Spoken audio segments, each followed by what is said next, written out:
EFCC officers have been trailing the officer Jamal Bare since 2016 in what the body said was unexplained wealth.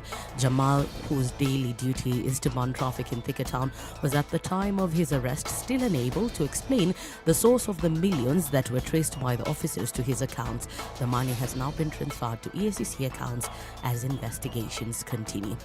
Britain says it's willing to extradite those involved in Agnes Wanjiru's murder. Wanjiru was killed by a British soldier in Nyeri in 2012 who is said to have made fun of the incident with his colleague earlier this week. Wanjiru was 21 at the time of her murder and worked as a sex worker to fend for her family and her only daughter in Nyeri. Following the social media claims, IG Hilary Mutyambai ordered the files on the case be opened and fresh investigations launched.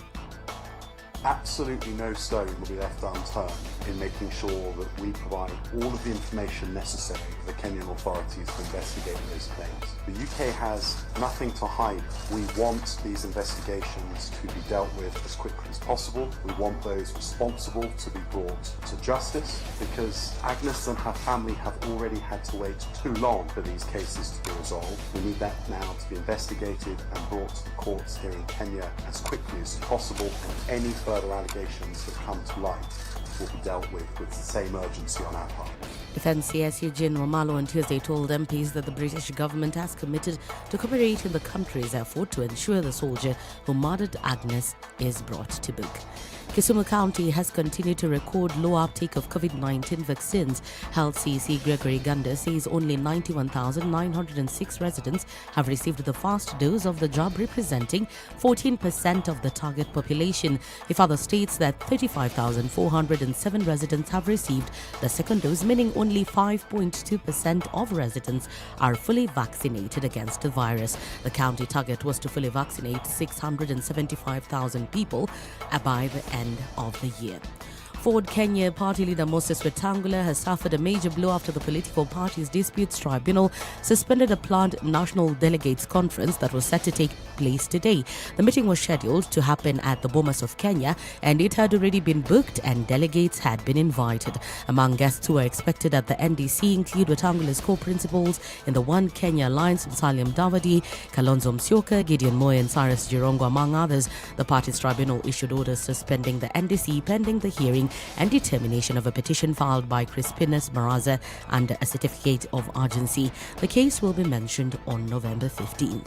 And finally, Facebook says it has removed a post by Ethiopia's Prime Minister that urged citizens to rise up and bury the rival Tigray forces who now threaten the capital as the country's war reaches the one-year mark. A spokeswoman for parent company Meta tells the Associated Press that Prime Minister Abiy Ahmed's post on Sunday violated the platform's policy against inciting and supporting violence. This event comes as a number of crimes have been reported in the country. Absolutely no stone will be left unturned. That's the Newswire. I'm Leah Ubada.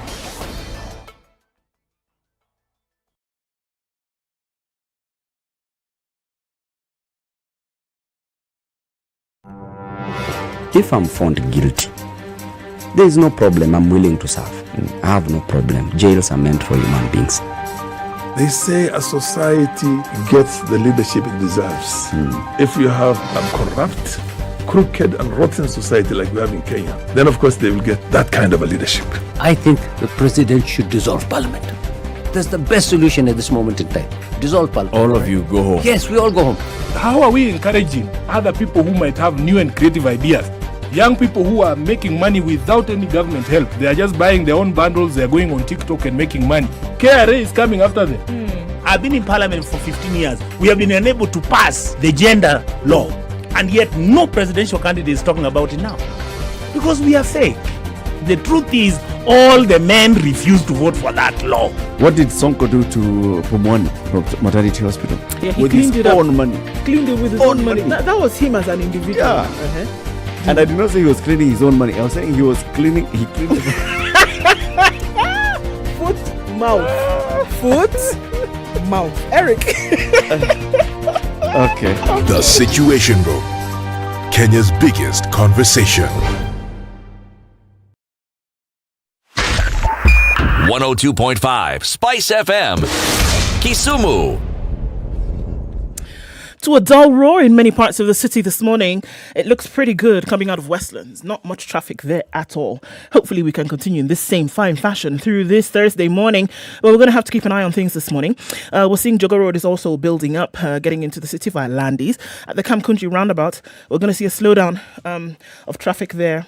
It's already building up on Uhuru Highway as well this morning. Not too much in different parts. We'll have a look in a short while and see what it looks like. But it looks as though we started off Thursday morning just right. Talk to us on SpiceFM KE on Twitter. Text on 40127.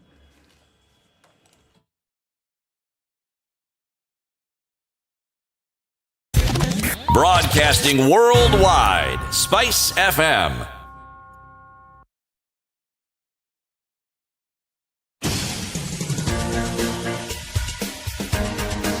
This is The Situation Room, the home of hard-hitting political commentary and penetrating insights about the state of the nation. This is a talk radio experience like no other. The Situation Room, a place for hard truths, debates, and elevated conversations. The Situation Room, witty, political, engaging, deep, controversial. In the room, we have C.T. Muga, researcher, academic, seasoned political observer, a fountain of wisdom in these politically uncertain times. Ndu Okoh, Nigerian by birth, Kenyan by choice, communications expert, Pan-Africanist, a truth seeker and believer in people power, and Eric Latiff, agent provocateur, the man in the chair, seasoned journalist, news hound, a man who believes in punching up, not down.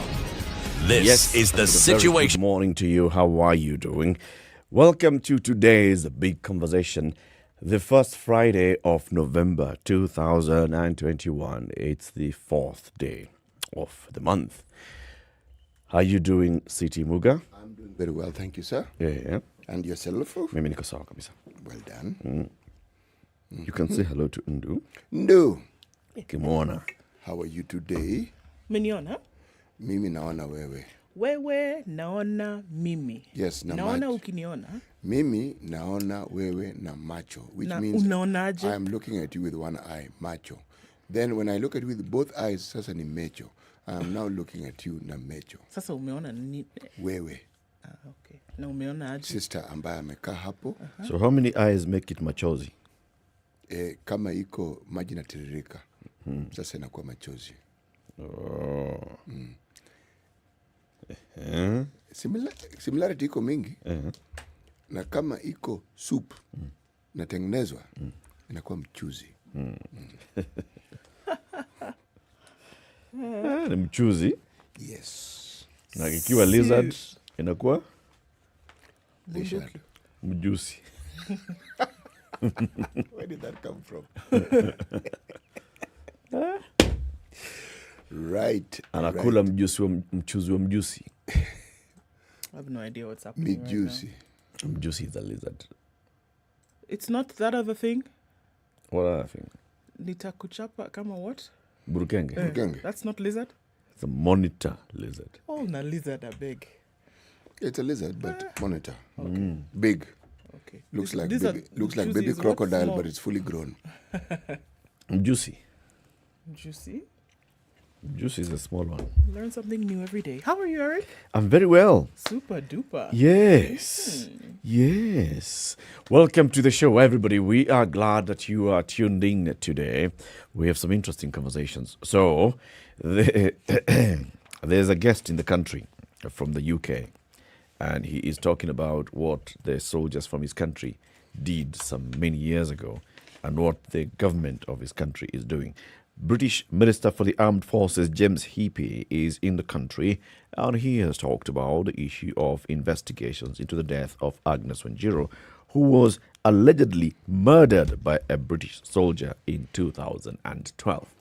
Yesterday there were demonstrations in Nanyuki because the man had gone to visit his soldiers in Batuk, and knowing that the family of Agnes Wanjiru plus their friends plus some human rights activists took to the streets of Nanyuki and they said, no, enough is enough. The governor of Laikipia County has also spoken about this. We'll be speaking to some of those people who are on the streets of Nanyuki Town yesterday at 7 o'clock. And then at 8, it's Thursday, so it's Justice Thursdays. We'll be talking now. So there are very many people who work in the judicial system. There are magistrates, there are judges, and then there are those who support them. And these are, say, court clerks, registrars, and everybody else. So we'll be speaking to their leader and asking him to explain to us the role that they play in ensuring service and delivery of justice to the people. So keep it right here for that conversation. Justice Thursdays at 8 a.m. today. Let's start at COVID.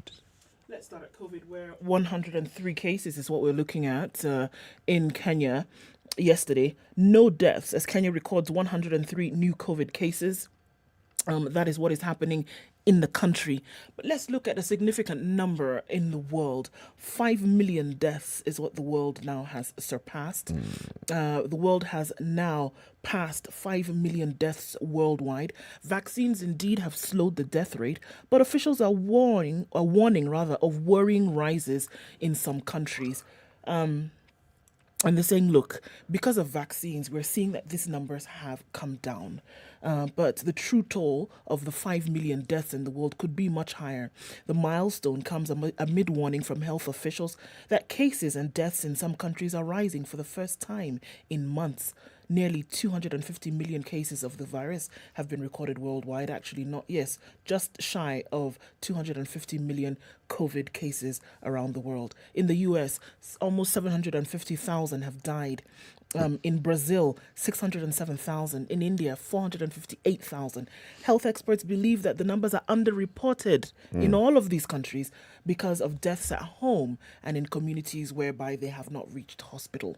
It has taken the world longer to reach the latest 1 million deaths than the previous two.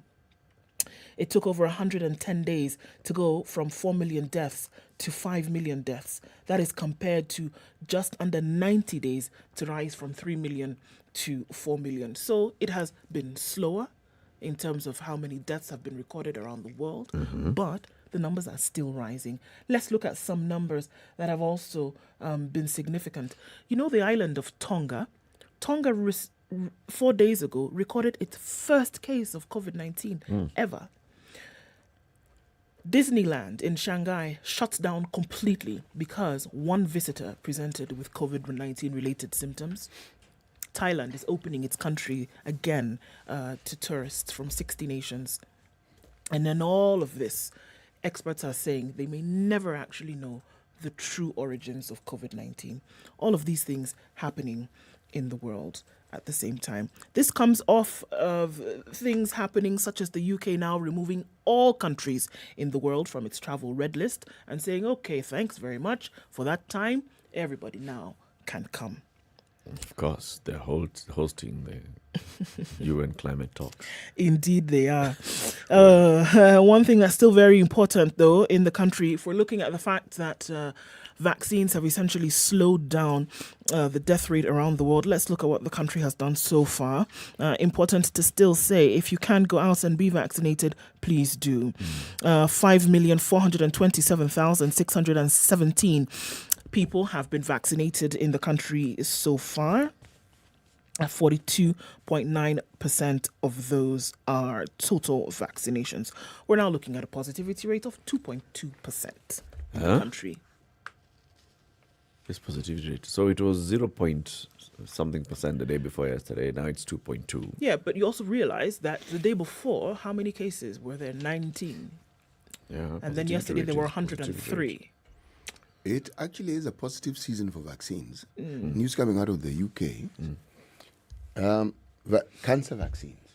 They have been testing and trying and determining how best or how effective vaccines that are supposed to prevent cervical cancer can actually be.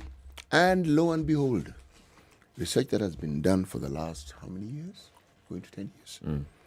The vaccines that have been tested right now, waiting for more confirmations, but early results indicate that the possibility is that that vaccine can actually reduce the possibility of new cancer by 87%. This is cervical cancer. Cervical cancer. Specifically. Yes. Cervical cancer. Remember, there's been research on cancer vaccine. There's been research on malaria vaccine. This is different from the HPV vaccine. Actually, HPV, human papilloma virus, is actually known to be the major cause of cervical cancer. Yes. Mm-hmm. Yes. So, yes. So this new one is different from... It is different. And yet the two are actually tied, very closely tied together. Okay. Yes. 17 minutes after 6. A very good morning to you. We are live streaming the show. If you're online, say hello. We'll be saying hello to you shortly after we take a look at the weather forecast for the day around the country and around the world. And then we will look at the newspaper headlines. This is the Situation Room, the only way to start your day. Spice up your life. No, you know, this wheelbarrow, how can you give people wheelbarrow? His party symbol is an umbrella. Is he distributing umbrellas in Makueni? Have you been told if we don't lock between 10 to 4, this is what we're saving? You try and call them, the same person who was in your house every day, because they know you are influential and you will give them votes. Call them after 1 month and see if they'll pick up their phone. Don't tell your member of parliament that you want him to come and build a school, you want him to come and do a hospital. That is not the work of the member. Now that we have devolution in this country, these resources should go to those devolved units. You have to have strong, independent institutions. And I mean, you have to have police who has the right to take the biggest town in the country and question, why did you do this and that, and send them to court if necessary. Joel in Kericho, good morning. Salama sana Eric, habari ya asubuhi. Salama kabisa. Mbunge wako ni nani? Anaitwa Seriousness Maritim, hapa ni Ainamoi. Seriousness Maritim, Ainamoi. Yes. Sasa ile juma namwambia yeye nini? Amalize aende. Oh wow. Asante sana. That's it. The Situation Room, Kenya's biggest conversation. At 15 degrees this morning, Nairobi is clear, highs of 26 today.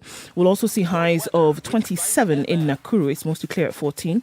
24 will be the high in Nyeri, where it's clear at 13, and that'll be the low for today as well. Eldoret is clear at 12, highs of 25. And in Mombasa, mostly sunny conditions is what we'll see. 25 degrees currently, going to highs of 31. 30 will be the high in Malindi, where it's mostly sunny at 26. Kisumu is cloudy at 19, highs of 28 today.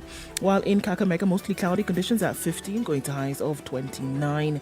In Kampala, it's mostly clear at 17, highs of 25, while it's going to be sunny in Dar es Salaam at 25, highs of 31 and lows of 24.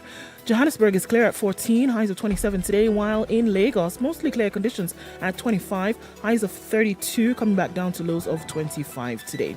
Kinshasa is cloudy at 24, highs of 31 and lows of 23. We're looking at sunny conditions in Beijing at 12, highs of 17 and lows of 7. And in Paris, winter is beckoning. It's 5 degrees and mostly cloudy, highs of 11 and lows of 4. Also cooling down considerably in London at 7 degrees, highs of 10 and lows of 2 today. It's still Wednesday night in New York at 8 degrees. Coming into Thursday, we'll see highs of 11. As things cool down here as well, we'll see lows of 4.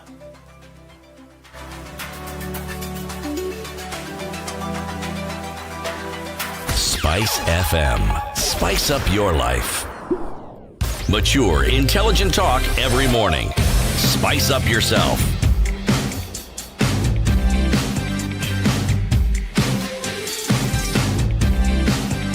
Mornings done right. 20 minutes after 6 a.m. Good morning. TJ Apache says, good morning, TSR. Streaming in from the sandy beaches of Goa, waiting to listen to today's conversation. He's asking, why should our children make us bow down to pressure to learn? Never in our times. Well, okay. I don't know. It's pressure to learn. But all right. Vincent Ogutu says, good morning and following. David Kimingi Kioi tuned in from Gitiha in Githunguri. Good morning to you. Mukoya Anwar says, good morning. Mwenda pole hajikwai. Okay. And John Jira is listening in from Eldoret this morning. Vincent Mambo tuned in from Nyamira, and from northeastern Kenya in Garissa is Abdikadir Korane Hawadle. Ed Gitonga says, streaming in from Maua. All right. Stanley is tuned in from Juja this morning. Rachel Wambari says, good morning, tuned in from the west of Nairobi. All right. Laban is also tuned in. Isaiah Ombora as well. Kimi Lily is tuned in. That's where Amos Freeman is this morning, as is Charity in Nakuru. And from Kisumu is where Benson is. Macadero Mike says, good morning. Kisumu, a chair in the house. He says it's very cold in Kisumu this morning. And when it's cold in Kisumu, it's 20 degrees. Yeah. All right. Diana Mboro tuned in from Kitengela. And Bewa Macha is listening from Macha. Good to have you guys in this morning. Hey, can't forget Chris Omolo tuned in, and he says he's waiting to listen to the GPP. That's tomorrow. Great to have you guys on board this morning. Asante sana. Karibuni, City. Yes. Where are you taking us today? I'm taking you to Masai Land. All right. Yes. And we will be in Masai Land today, tomorrow, and Monday. Okay. All right. Again, I am going to desecrate the language because I'm going to read it in the way I would read something in Kiswahili. Eric speaks Kimasai. Okay, he will certainly assist me in ensuring that I don't murder it completely. En Kongu, Naipang, A, and Gen. Engine. Yes, and again. I know it's engine and gen. Okay. Naikongu Naipa engine. N Kongu. Naipang A and gen. And you will desist from assisting me in desecrating the language. Clever is the eye that has traveled. Clever is the eye that has traveled. I like this particular proverb for a simple reason. Man, it is laden with all sorts of meanings. Yes. Clever is the eye that has traveled. Nice one. Nice one. Sawa. The Standard e-paper, reminding you again, is available. You get access to a lot of content for only 20 shillings per day. Premium content. Standard media.co.ke. You get a Sudoku. You get crossword puzzle. You get access to Standard Media archives for 10 days. All this because you are reading the paper on your mobile device or digital device. Do that today. Let's look at the papers in the headlines. Let's. So, as is reported by The Nation, an appellate court has ruled that a Nyeri man is not the tycoon's son. Let's start at the very beginning, a very good place to start. For 24 years, Charles Wanjohi Wathuku, 53, has lived as the son of late Nyeri tycoon Wathuku Ngure, despite doubts by relatives of the dead man. The heir of the multi-million shilling estate has been enjoying the serene life since 1996, courtesy of the estate, which comprises vast coffee farms in Kingongo West in Nyeri, vehicles and money in several bank accounts. But the cushy life offered by the estate is set to end after the Court of Appeal overturned the finding of a lower court that Mr. Wanjohi is the biological son of the tycoon. Appellate judges also set aside the grant of letters of administration of the estate issued to Mr. Wanjohi in 1997 and the lower court proceedings leading to its confirmation. The judges found that the grant of letters that Mr. Wanjohi used to inherit the estate are defective for being issued irregularly by the trial court. In addition, the court found that the grant of letters was obtained on the strength of what? Forged documents. Ngure died childless and without a wife on September 6, 1996, without a will. He had had 2 wives, both who had died without bearing children. Immediately after his death, a burial dispute arose with Mr. Wanjohi claiming he was the tycoon's son and was therefore entitled to bury him. Okay. The burial dispute ended up in court, where Magistrate Agri Musholule, now recommended to be a judge in the Court of Appeal, dismissed the claim and ordered the body buried by Ngure's brother, cousin, and other relatives. After the burial, Mr. Wanjohi filed a succession case, petitioning for letters of administration for the estate estate, saying he was Ngure's son. He was issued with the grant letters in July in 1997, although Ngure's relatives at that time had objected. They did not recognize Wanjohi as Ngure's son. Ngure's brother, Mr. Ngure Githinji, and his cousin and business partner, Charles Mwangi Gitundu, also sought the revocation of the grant. Wanjohi was deemed by the trial court to be Ngure's sole heir. Okay. Now, this was the beginning of the lengthy battle. Okay. With a checkered history since its debut in court in 1997, culminating in various criminal charges being leveled against Mr. Wanjohi and his recent loss of control of the estate. Now, this has been going on 1997, 2021. Last week, the Court of Appeal found that the documents that were used to obtain the grant in favor of Mr. Wanjohi were also inconclusive, as no death certificate was attached. In addition, no application for confirmation of the grant was made as required by the rules. The trial court, on its own volition, during the objection proceedings, proceeded to declare Wanjohi son of Ngure and went further to confirm the grant. This, in our view, was highly unprocedural and irregular. They held that the grant of letters of administration dated July 4th, 1997, was still surrounded by questions of validity, which requires to be satisfactorily determined by the lower court. And then the grant was obtained fraudulently through forgery of the probate forms as evidenced in a criminal case opened in 1999, in which Wanjohi was convicted and sentenced to 10 months in prison for making false documents. So man is wealthy. Man is wealthy. Man has been married twice. Man has not borne children With at all. both wives. With either wife. Mhm.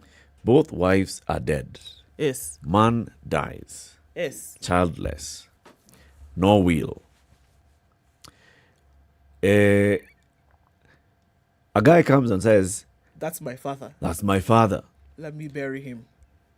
Man's brothers and other relatives and business partners say, "But we know this guy. This guy never had a child. He never had a child." So, first of all, he's not allowed to bury as he had applied. He doesn't get to bury. But he moves to seek for letters of administration. Which he's granted. He's granted. So he starts then enjoying the largesse of the estate. 20 years. From 1997. Case is in court. It goes to High Court. He's confirmed that, yes, he's the real heir of this particular gentleman. Family moves to the Court of Appeal, and the Court of Appeal says, no, we disagree with the High Court. Hey. It isn't often that the Court of Appeal disagrees with the High Court. It's very rare that a Court of Appeal would disagree with a previous ruling. Very rare. But in this case, remember that 2 years after the grant of administration, this same Wanjohi was convicted of forgery of documents that allowed this grant in the first place. You see? Sentenced to 10 months in prison. That one came out. So it was on that strength that Court of Appeal said, hold on a minute. Even these documents, see how the law is very tricky. We can allow this, but then these documents were forgeries. And it is upon that strength that this grant was given. So there's something going on here. Not his son, not his estate. We are taking it back. We're taking it back. This battle is not over. No, this one isn't over. But he's had a good go of it, isn't it? 20 years? It's not over. It's not over. But he was acquitted after some time. Yeah, he went and challenged that. Yeah, he challenged it. He was acquitted, saying that, you know what, there was no proof or evidence to show that I forged these documents. The guy is my father. He gave evidence that he was his son. Specifically, Lydia Wajira, his mother, testified that she and Ngure were involved in a relationship sometime in the year 1967-1968, which resulted in the birth of Wanjohi in 1968. That's a long time. What? That's a long time ago. For him to be born, yes, now. That's an old DNA. Yes, that's a long time ago. Yes. You know what? Okay, the Court of Appeal has said, I'm just living by and thinking, it's possible. It is. It's possible. You know, it's possible the brothers did not know of that point. It is possible. Yeah. Tell me. But then is it possible that this man had come to his father when the father was alive and said, I'm remember, your son. you can come with a woman. Remember Wajira. And the father, knowing that there is nobody else to inherit him, had told him, go away. It's possible. At that point, the father would be very, very happy. You mean? Or he would have come and the father would have told, I actually afterwards went and got tested and I found that I'm incapable. So you and your mother, Tell us where you came from. Let your mother tell you whose you are. What games she was trying to play. The appellate court, interestingly enough, also said that why is there no DNA test here? Why was there no DNA? Because at all, this man was not buried for 6 months after his death. Throughout this period. Why didn't you get a DNA test? So there's something going on here. That's why the appellate court said, no. Let's You're do not it. his son. So DNA, no. But surely, you know something? On such matters, which arbiter would you consider to be the most conclusive? A DNA test. Yes, no. Which is what the appellate court is saying. Why did you not get one done? Why has no court even ordered exhumation? Exhumation for a DNA test. The thing, Eric, that you mentioned that I actually find particularly pertinent, this issue of relatives claiming that they understand and know. The matters that a person is involved in, you cannot claim to know. Unless you were there, my friend, you don't know Even anything. if you are there, you can only claim to know what you saw. Yes. Anything outside that particular realm, you do not. That's the truth. That you don't know. It's like someone trying to comment about the relationship in a marriage. Man, by and large, you're in the dark. You don't know. Yes. Let's take a break. 27 minutes to 7. This is the Situation Room, the only way to start your day. Spice up your life. Have you seen them? Am I live? Yes, it's a very nice outfit, I must say. Good Thank job. you. Asante sana. The compliment is well received. Good morning and thank you. Evan Nosingishi was asking me what channel is SpiceFM. 96.7. Tell them that, right? Yes, now they know. Thank you. It's a pleasure to be here. Pleasure to have you. What a beautiful studio, my friend. I've been to other radio stations, but I've never seen anything like this. Thank you, and it's very nice to be in a modern studio. Absolutely brilliant. And I have to say, it's a very cool ambiance here in your radio room. Just for our listeners, I think it is below zero in this room here. Very Swiss temperatures. All right, so what's it looking like this morning? It looks like traffic has already started to build up in several parts of the city. We're looking at that Imara-Daima stretch or Mombasa Road this morning, in and outbound traffic. Not too bad, though. Doesn't look too terrible. We're also looking at that particular part of Uhuru Highway, then heading out into the city just as you're trying to turn off into South Sea. Looks a bit sticky already this morning.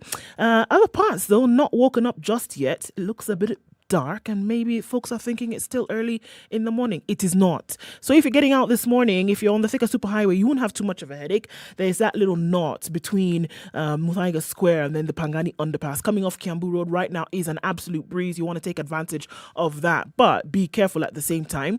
On the eastern part of the city, this whole area then on the Eastern Bypass, still having some issue there, just around the AP training college. There's that issue there. Don't know what's causing it. If you have a shout out, do let me know on SpiceFM KE on Twitter.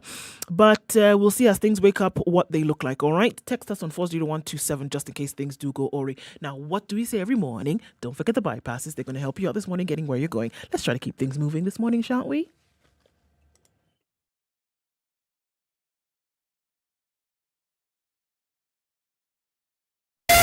Spice FM, Malindi. Mature, intelligent talk every morning. Spice up yourself.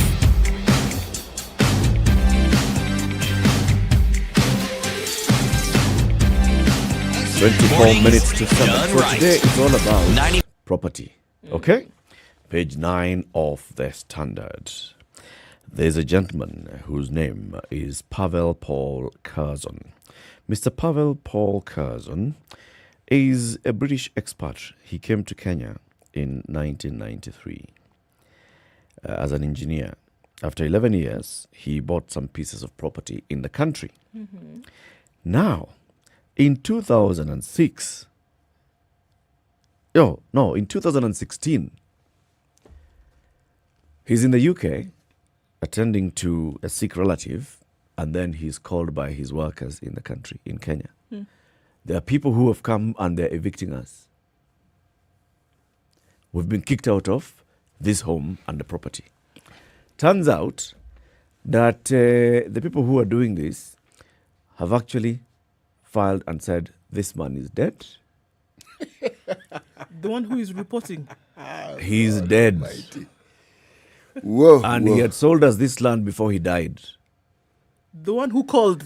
Mr. Pavel Curzon is now in Nairobi court saying, my friend, I am alive. Dead. Who said I died? When? A judge has summoned the chief lands registrar to produce records of land fraudsters who allegedly faked the death of a British engineer and grabbed his 200 million shilling property in Nairobi.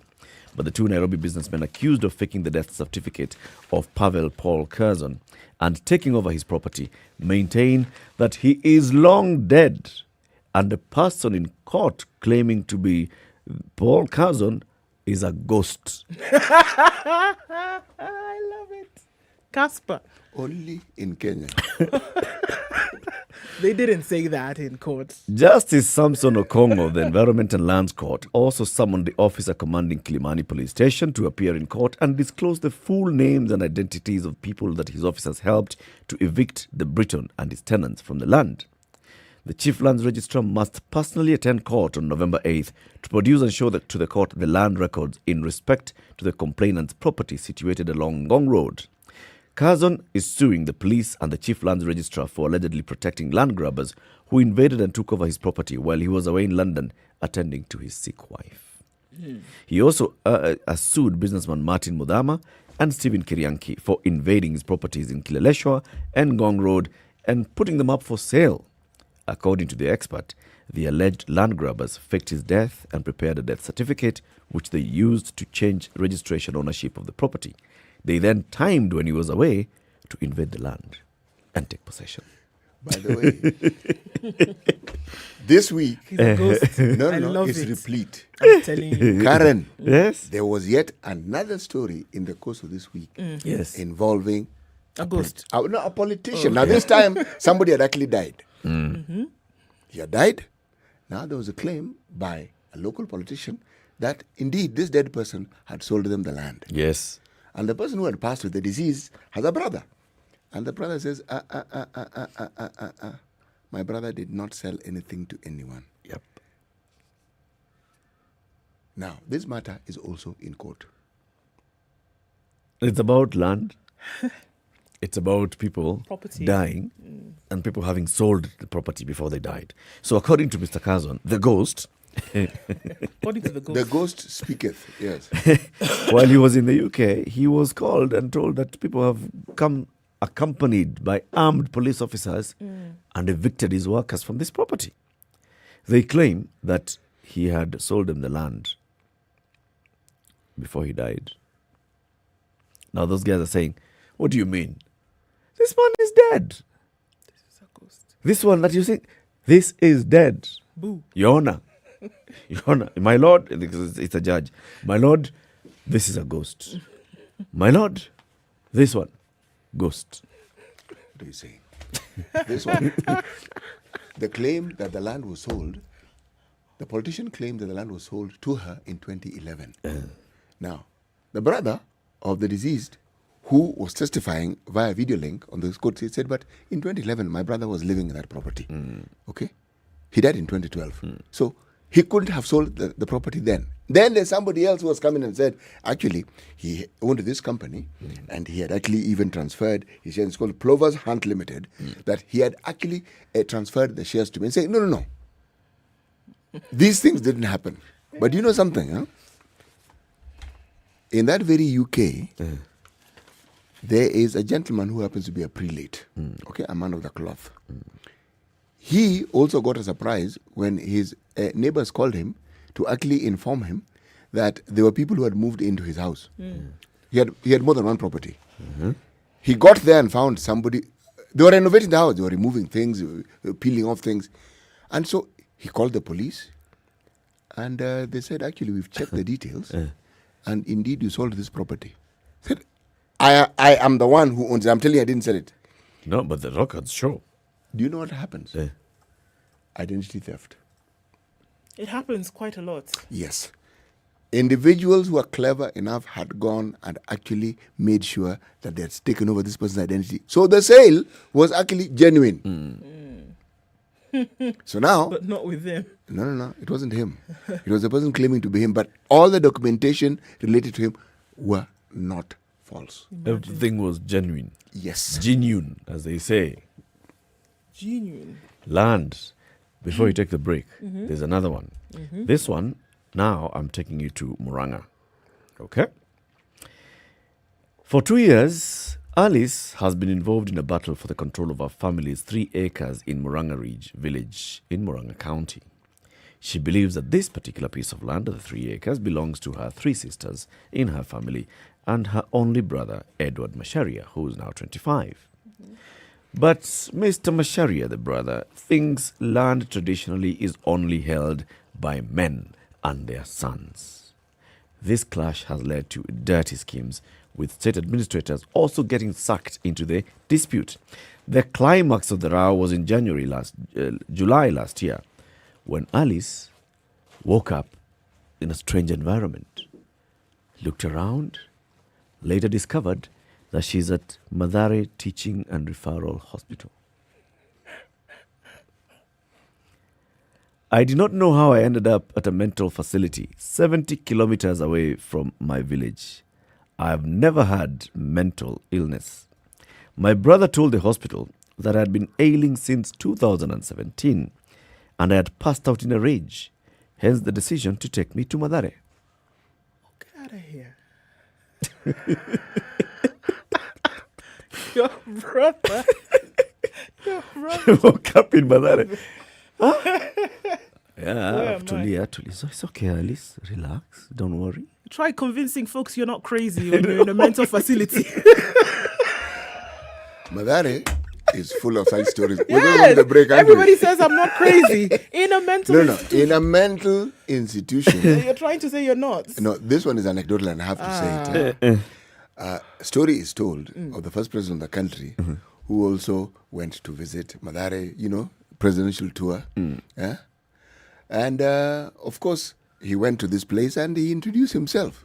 So one of the inmates says, hata kuna jina kama yangu. Mimi ni mzee Kenyatta. Oh, wonderful. Hata mimi ni Kenyatta. Wewe pia ni rais. Very good. Well, back to Alice. Yes. She suspects that she was sedated in order to be easily taken to hospital. An officer at the Mathare hospital was summoned to the court. She admitted that Alice was a patient there. Oh, no. So a health worker asked, she was asked, how did she end up here? She was at Ward 6, but is well, jovial and stable. Asked if the hospital admits people without ascertaining their conditions. She said, yes, we can't take chances. We treat everyone presented to us as suspected cases. The result.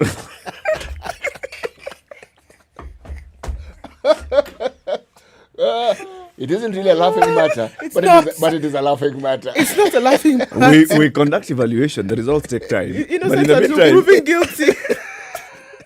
In the meantime, you just have a seat. You've been accommodated. Kenya, my friend. I'm telling you, anything. Your own brother. Your own brother. Do you mean that this land belongs to all of us? You're sick. Literally, you're mad. Sit in the head. And I'm taking you where you belong. It's 7:15. Good morning.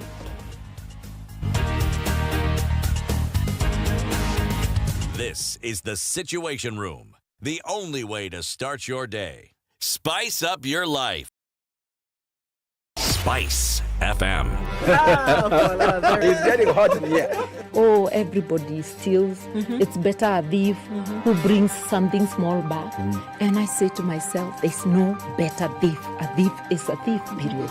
All those bribes, how much they are getting per year, how much inconvenience they are causing, as much as you call it a small case, it's worth it to be convicted.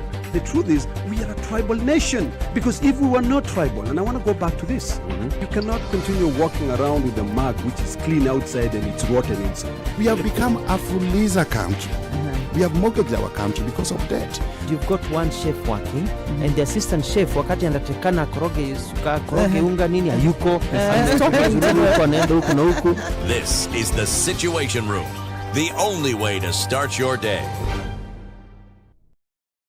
Mature, intelligent talk every morning. Spice up yourself.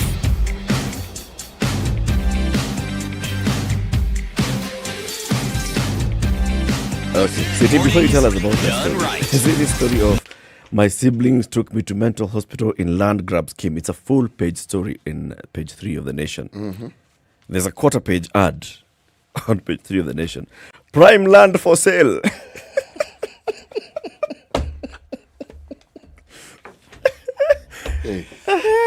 Yeah. The problem has been taken care of. Meanwhile. You know, stories about Mathare National Referral and Teaching Hospital abound. Okay, I was told a story by a doctor who actually worked there and somebody who's very well known to me of one case that they found very puzzling.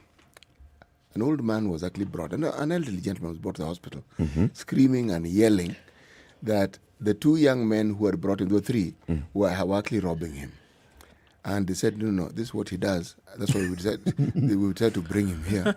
Because we knew that the only way, in fact, we didn't want to tie him. That's why the three of us brought him. He gets very violent and he says very, very crazy things. As he's doing right now. He's doing this. The guy says, no, these people are robbing me. They're taking my money. He says, we told you. You know, this is how he behaves. Okay. Tulia. So the guy he was calmed down. It later turned out it was actually true. This is one of these. He was a very wealthy gentleman, apparently. Came from Thika. Didn't believe in buying a car. He believed in taking public transport. Somebody had followed him when he had gone to the bank and drew a lot of money, took a matatu. So while inside the matatu, these three gentlemen accosted him. Told the people in the matatu, mzee, tunataka kumpeleka hospitali. The matatu were lighted at Muthui police station, which is near, you cross over to Mathare hospital. The guy shouted and said, no, I don't know these people. Said, yeah, we told you. This is how he behaves. Please. He is not okay. He can be very normal and then he says very crazy things. Like he's going to say that we are robbing him. But it's true, they are robbing me. Out. The guy even told him, hey, asanteni sana kwa kuchunga mzee. So, they frog marched this old man to the hospital. It was later discovered that everything the old man had said was actually true. True. Yes. He had actually been robbed. And those who took him there have long gone. With them. My friend, long gone, finished. That thing was dusted.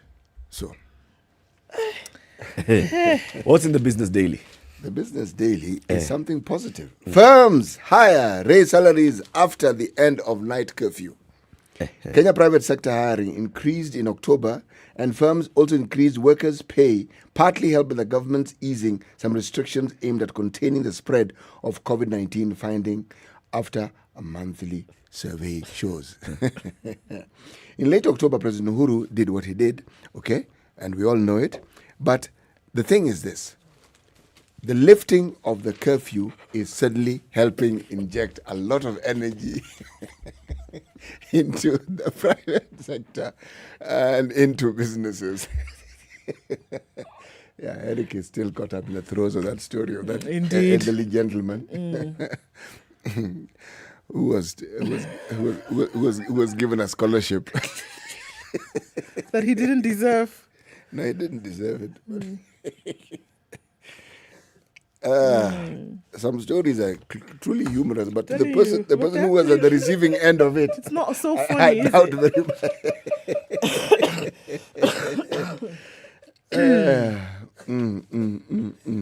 So, yes, as Eric continues with his contribution to the story, let us look for another story. Speaking of land, still.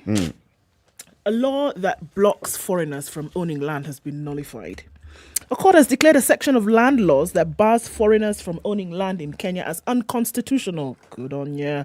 A 3-judge bench in Malindi said some land laws, which were assented to by President Uhuru Kenyatta in 2016, to align them with the 2010 constitution, had infringed on the rights of foreigners owning land in Kenya.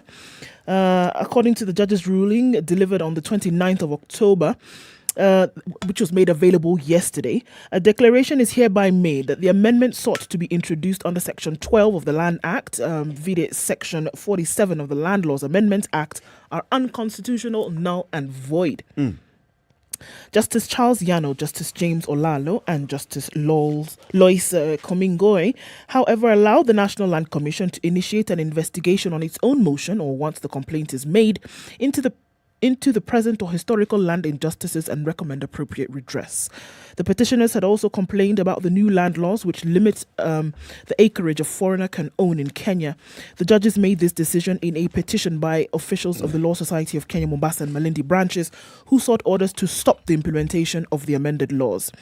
The facts leading to the petition are that in 2016, the President assented to the Land Law Bill 2015 to amend land-related laws to align them to the 2010 Constitution, which did not go down well with some landlords. Mombasa LSK officials led by Benjamin Njoroge petitioned the court to declare the amended laws unconstitutional on grounds that Parliament, which passed it, acted illegally without public participation. There it is again. But the Attorney General and the Speaker of the National Assembly argued that there were public participation after the 2010 Constitution came into force, which led to the enactment of land laws. So now, the long and short of the story is that, foreigners can now own land in Kenya. So the issue here, according to the lawyers, is the procedure used in getting this law. In the procedure, so the amendment of the law, yes, not taking into consideration is what now was deemed unconstitutional. So it's unconstitutional because it has not allowed public participation. Indeed. Or is there any part of the Constitution that talks about ownership of property in the country that then says that this one is restricting the rights of certain people? They complained that some amended laws which allowed the Land Commission to hear, investigate and determine claims against absentee landlords were illegal as they infringed on the rights of non-Kenyans owning private land. Okay. Right? Okay. So it's a rights thing. It's a rights thing. Okay. That's another one biting the dust. Another thing that it's a piece of legislation that's gone through the whole process, getting assented to by the president. And then you're told, look, guys. Sorry, null, void. This was enacted in which year? 2016. 2016. Okay, that's the previous Attorney General. The Office of the Attorney General in this new constitution. Hits, But also remember, it wasn't a single judge. It's 3 judges. Yes. Yeah. So this is a matter that was weighty. It was weighty, but it was unanimously agreed on. Yes. Yeah. Still talking about land. Landowners in Murang'a have been losing their property left, right and centre through a combination of cultural practices, ignorance and corruption.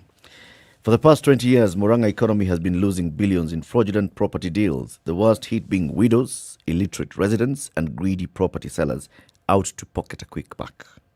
The cartel behind the losses comprises government officers and crooks who include politicians, lawyers and brokers. In his Mashujaa Day speech in Kirinyaga, the president said most of the fraudulent land deals that we have experienced in this country have been deliberate acts to safeguard corruption. As a result, many families have been dispossessed of their property, vulnerable property owners murdered so that ownership can be altered, and others going through the tedious and costly court cases. These revelations came out of the ongoing multi-agency brainstorming on how to reverse the mess and tame cartels so as to give the property market in the country some sense of sanity. The meetings are being held in Kandara, Kangema and Murang'a East, 3 of Murang'a's 9 sub-counties. Governor Mwangi Iria said the loss in billions occurs when families spend resources in court cases, lost credit opportunities, unused properties and outright direct loss when the criminals dispossess the residents, like the case we just talked about, where somebody is transported from Murang'a, they end up at Mathare Hospital in Nairobi, because of a land dispute. It's taking forever. None of them can actualize the value of this property. So land issues are big in this country. My friend, and they're going to continue. In fact, if you just Google search land cases in Kenya, you will be amazed at just how many of them appear. It's a plethora. It's a whole world. I mean, what does it tell us? It's like there are people who seem to set their eyes not on acquiring land, but on defrauding people from what they already own. Yeah. Yes. And they will use every means possible to ensure that they do this. People who are now going to speak at to this forum that has been set up, to the multi-agency forum. For example, one person, a 65-year-old man, says, I sold 20 acres to a Murang'a female politician in Samar, Maragua. She paid 50% down payment, but for the next 2 years, she did not pay the rest. The total she was supposed to pay me was 33 million. She has only paid 17 million. After that, you cannot find Mheshimiwa. The politician only responded when he threatened to call a press conference and declare her a thief and give details of the failed deal. Another landowner from Kiriaini in Mathioya sub-county submitted that a senior politician, in an attempt to grab his prime land to build a hotel, raided it with government tractors. The politician was taking over my land by force. He just raided my farm and started developing it. I brought in my tractors and destroyed the trenches he had established as a demarcation beacons. We are in court today. He has threatened to show me who calls the shots in this area. My. Some, it is kifua, kimabavu. Others, it's fraud, direct fraud. Others, it's you actually get killed so that your property can be taken away. That this is on the increase only points to the thing that we've mentioned on many occasions here. This culture that we've developed of avarice, where people want to just accumulate at whatever cost and by whatever means. It doesn't matter. Yep. It looks like it's on the increase, isn't it? It is, man. It is. Increase for what purpose? To what end? And do even people understand the concept of contentment? At what point will you say that actually this will do? I feel that at some point we will be forced to have another conversation about the land tenure system in this country. I think it's overdue, actually. Not this really thing of it's people overdue. owning land directly, all the land directly, is a big issue, because that's what it has become the defining thing. If you don't own any piece of land, if you don't have a title deed, who are you? You're actually nothing. You don't even have a piece of anything. You're nothing. Who are you, Bana? You better have some title deed for some land somewhere in Lamu, a place you've never visited. But you have a kakwota. Then you're somebody. Yes, and With you're a somebody with a kakwota. Then you go now, Farida Karunei starts doing this digitization, and you realize that thing that you own, it's a piece of paper. Doesn't exist. It doesn't feature anywhere. There's no land like that anywhere in this country. And yet you have a title deed. And yet you have a title, and you've been walking around bragging and telling people, what are you? Land. I'm a landowner. This is Kenya's biggest conversation, the Situation Room. Keep it right here. In the next hour, let's talk about Nanyuki and the British Armed Training Unit, the British Army Training Unit in Kenya. Good morning, 7 a.m.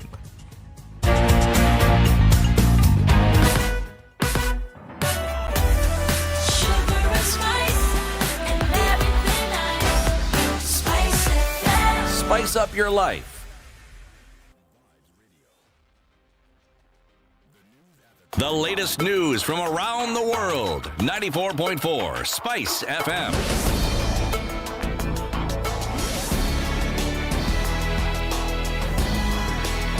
Good morning, this is the Newswire. I'm Leah Ubaga. The Ministry of Education has raised concerns of a failure by boarding schools to implement the new policies they gave them in order to safeguard students in case of an emergency. According to the report by the Ministry on Safety Standards Manual for Schools, dormitories should have an exit on each end and another one in the middle, an emergency exit. However, in the most recent cases of fire outbreaks in schools, it's evident that most schools are ignoring the directives. For instance, the dormitory that caught fire at Buruburu Girls had one exit, but the windows have grills. Chavakali High School, which was also on fire the same night, had windows with grills in the affected building. However, most schools blame the congestion in dormitories on the over-admission of students. Facebook says it has removed a post by Ethiopia's Prime Minister that urged citizens to rise up and bury the rival Tigray forces who now threaten the capital as the country's war reaches the one-year mark. A spokeswoman for the parent company Meta tells the Associated Press that Prime Minister Abiy Ahmed's post on Sunday violated the platform's policies against inciting and supporting violence. This event comes as a number of crimes have been reported in the country. Various acts of sexual and gender-based violence, including rape, gang rape, intentional transmission of HIV virus, were committed by all parties to the conflict. Women and girls whose male family members were Tigrayan combatants were targeted by the EDF, the Eritrean forces, and wives of the ENDF, the wives of the Ethiopian forces soldiers, were similarly targeted by the Tigrayan forces for sexual and gender-based violence. The Kenyan Foreign Affairs Ministry has also cautioned against insightful comments following the comments of the Prime Minister. The government is also on high alert following the declaration of a state of emergency in Ethiopia. Police spokesperson Bruno Shioso said Kenya has enhanced security along the border with Ethiopia and other neighboring countries facing insecurity. Nairobi Acting Governor Ma'an Kananu has come under fire for snubbing a Senate committee meeting to explain millions of shillings paid to lawyers by City Hall. The lawmakers accused Kananu of treating the Senate with contempt after she skipped the session to explain the expenditure on outsourced lawyers. She had been invited to appear before the Senate Devolution and Intergovernmental Relations Committee. Senator Vincent Omanga requested for a statement from the Standing Committee on Devolution and Intergovernmental Relations regarding the alleged illegal payment of legal fees to outsourced law firms by the Nairobi City County Government. The senator sought an outline of the reasons for paying law firms a total of 795 million out of the county's allocation of 2.5 billion meant for clearance of pending bills in 2018-2019. A statement on whether documentary evidence was availed by the law firms to support the payments, and a statement on progress made by the Ethics and Anti-Corruption Commission. Okoh principals have said they'll name its candidate in the next 8 weeks. The revelations come after the apparent collapse of efforts by President Uhuru Kenyatta to reunite the former NASA principals behind Raila. Wetangula father said that they can't arrive at a presidential candidate through voting, as they can vote and get a winner, but there'll be divisions. He maintained that they shall agree on consensus and find the pilot for Okoh. He further said that ODM leader Raila Odinga is still free to join the One Kenya Alliance, but as an equal partner. Kenya Power has launched investigations against staffers illegally selling tokens at discounted prices while pocketing the money, further denting the financial situation of the company. According to reports, the staffers, who use a web of unidentified mobile numbers, manipulate the Kenya Power token system to generate tokens for unsuspecting customers who opt for the cheaper options offered by the fraudsters. The suspected fraudsters bank on popular social media platforms including WhatsApp, Telegram and Facebook to lure customers. The company has also urged Kenyans to report such individuals at their offices. And in business news, Kenya's private sector hiring increased in October and firms also increased workers' pay, partly helped by the government easing some restrictions aimed at containing the spread of COVID-19. Findings of a monthly survey show in late October, President Uhuru Kenyatta lifted a nighttime curfew that had been in place since March 2020, a move that was expected to spur economic activities. Stanbic Bank Kenya's Purchasing Managers Index found that companies increased their workforce for 6 months in a row, with salaries growing fastest as a form of staff motivation and compensation against inflation. Nearly 730,000 jobs were lost last year when Kenya imposed coronavirus-induced lockdowns that led to layoffs, pay cuts and unpaid leave. That's the Newswire. I'm Leah Ubaga.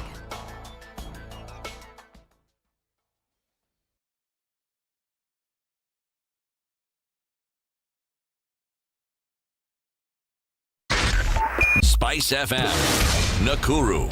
At a few minutes after 7 o'clock, it's already picked up on the Thika Superhighway this morning. We're looking at traffic past survey today. Quite hot and heavy getting into the city. Kiambu Road, where half an hour ago it was just clear and free, not so much anymore, and has already started to pile up as well. The Eastern Bypass, that folks, is still continuing with that issue that we have seen earlier. A lot of in and outbound traffic, especially around the AP station right there. Not quite sure what's going on. Do give us a shout if you see what the problem is. At least we can warn folks ahead of time, right?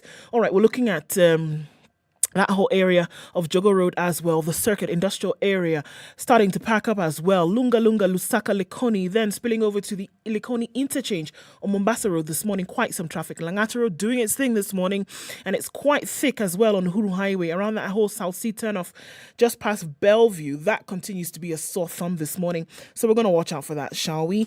The Southern Bypass looking pretty good. Use that. A longer route into the city, but it'll take you there in a shorter time. Coming out of Westlands, also picking up quite some as well. Not to forget the Red Hill Link Road will do you some good this morning. There are options, folks. There are options.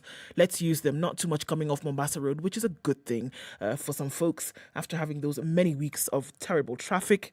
Let's keep an eye on things this morning. Hopefully they stand at a dull roar, and that will continue for some time. Talk to us on SpiceFM KE on Twitter and text on 40127.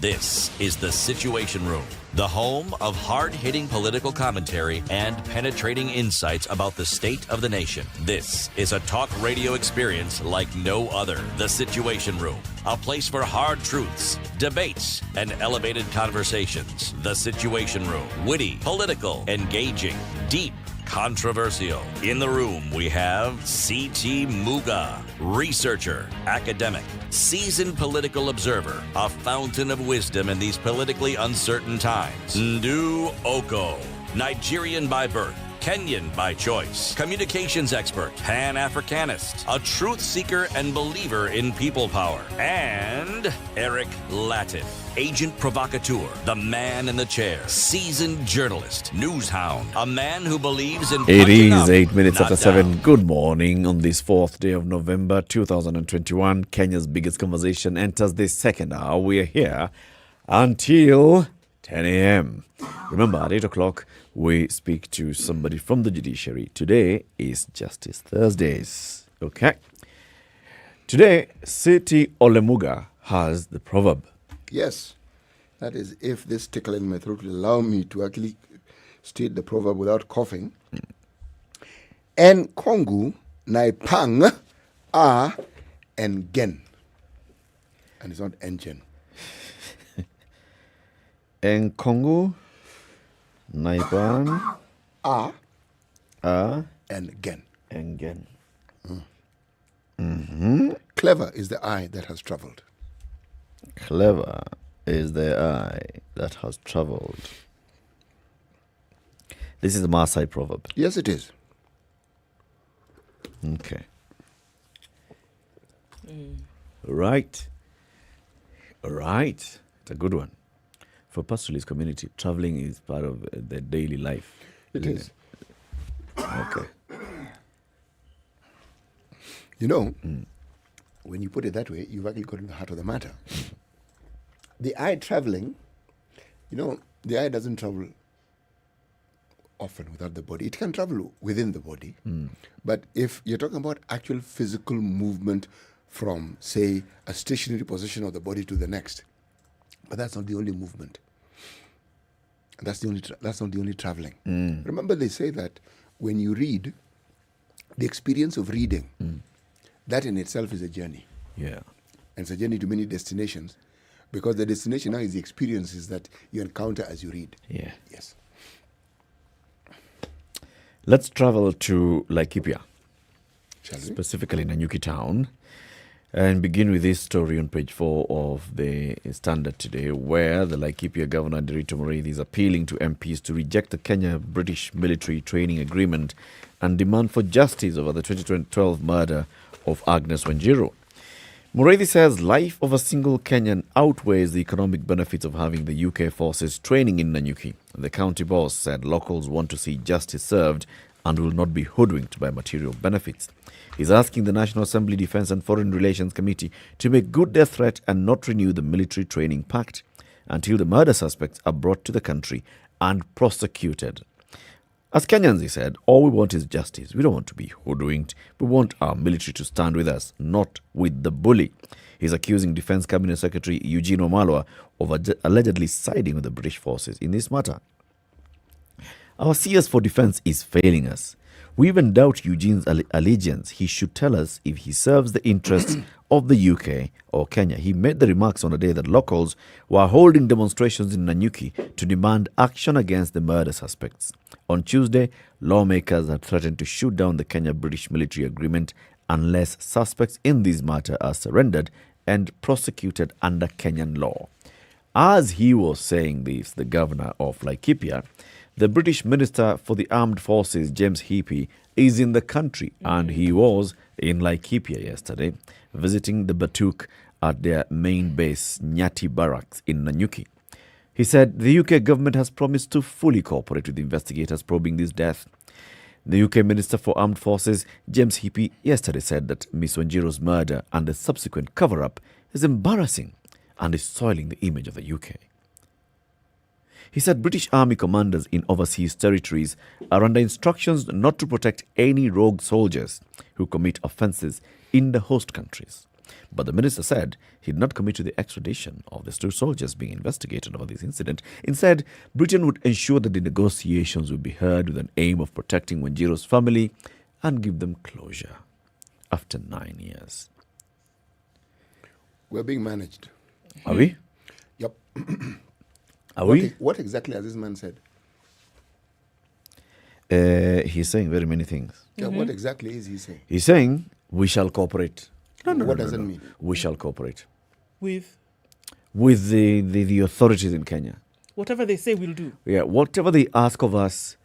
They've asked for DNA, for example. Now it's in the process. We will see, it's going through bringing the process. those soldiers back to Kenya. Now, that one now is another conversation that will happen. Now, we will see. We'll have a conversation. Where was the crime committed? In Kenya. Yes, exactly. Yes. And if it was committed in Kenya and those people are still alive, yes, surely the justice system that ought to try them is a Kenyan one, is it? Yes, not? yes. Competent Kenyan courts. There are due processes that have been, we have an agreement between the UK and Kenya. We're being managed. On extradition of individuals. We're being now, managed. due process, if it's folled, it'll arrive there. We are being managed. Remember, the UK has sought the extradition of 2 Kenyans to the island of Jersey. Mm-hmm. They didn't kill anybody. Okay, remember, the UK has sought extradition of 2 Kenyans. Mm-hmm. Have they gone? No. The process is ongoing. So if Kenya applies for the extradition of these soldiers, due process will be followed. Kenyan. We have a mutual legal assistance agreement. We have an extradition treaty. All these things. Plus, there's a military agreement. Jersey is considered to be part of the UK, is it not? All right? Yes. These 2 gentlemen for whom extradition is being sought are allegedly took proceeds, ill-gotten proceeds to that particular place. Is it not so? Yes. The place is known to have, it was set up specifically for such functions. Okay. All right? Okay. The crime was committed in Kenya. Okay. Now, the conversation I would be interested in is what we and the Kenyan authorities are doing about it. Because that money which was taken there was generated here. See, now that's a whole new conversation. I understand completely. Since we're all having conversations. When the UK is seeking extradition, about a crime that it suspects has been committed in its jurisdiction. Yes. This one of you and your Kenyan, you guys deal with that one. As in the UK, we are dealing with this one. And therefore, we seek your assistance in bringing these 2 gentlemen to our courts. Since we're having that conversation, yes, let me express myself in a Kenyan way. Oh, so it's like that. Okay. It's like that, is it? Due process. That's why there are laws. Has the UK said, no, we don't recognize, we're not going to condemn you? No. It's appalling. In fact, the assistant minister, because that's what he is, the assistant minister for the armed forces, he says it is embarrassing and is soiling the image of our country, and particularly good relation between our 2 countries. Okay, what is embarrassing exactly? See, the cover-up. Okay, so the cover-up by... Whoever should be investigating this. Whoever is covering this up, it's embarrassing and every other adjective that was used. All right, that's fine. So him coming here is just, I think at first was to, hold on, just let's stop the press, first of all. This was a pre-planned meeting.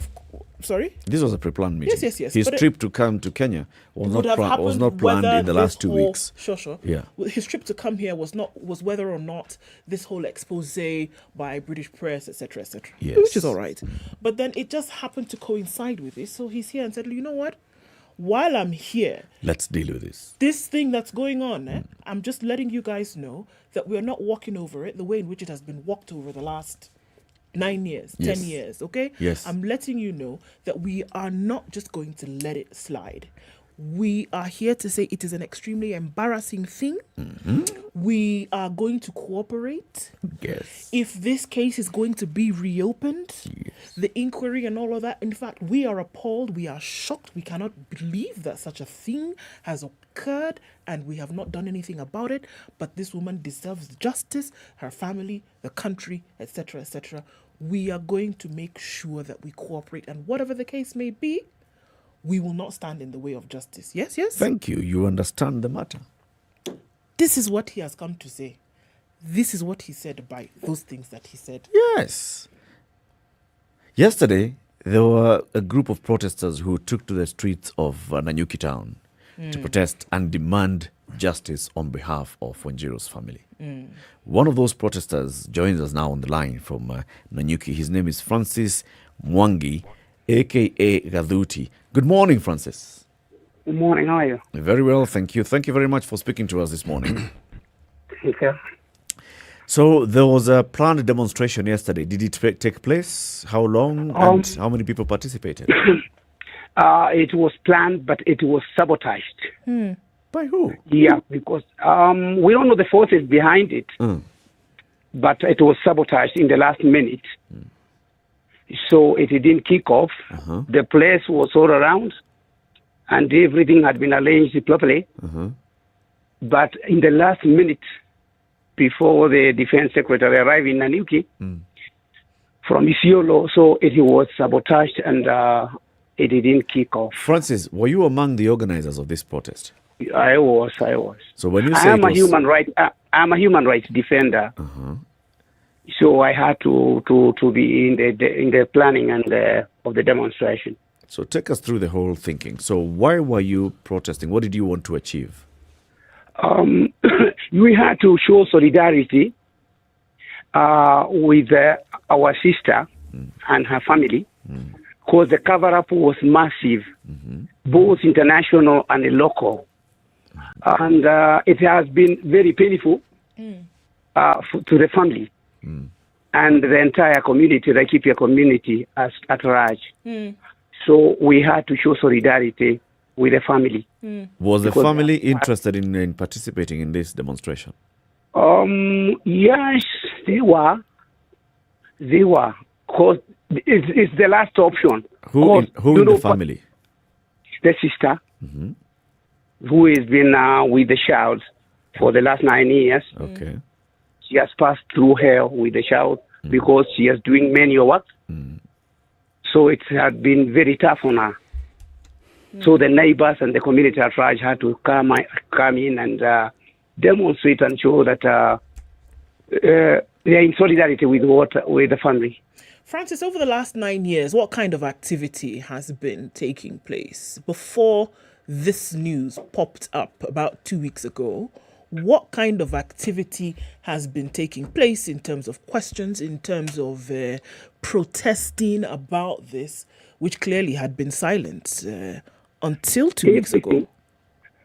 Everything had been silent. You know the system in this country. So when the inquest was done and the matter came to rest, everything went under the carpet. So until recently, when the evidence came up, everybody had been content that everything is silent.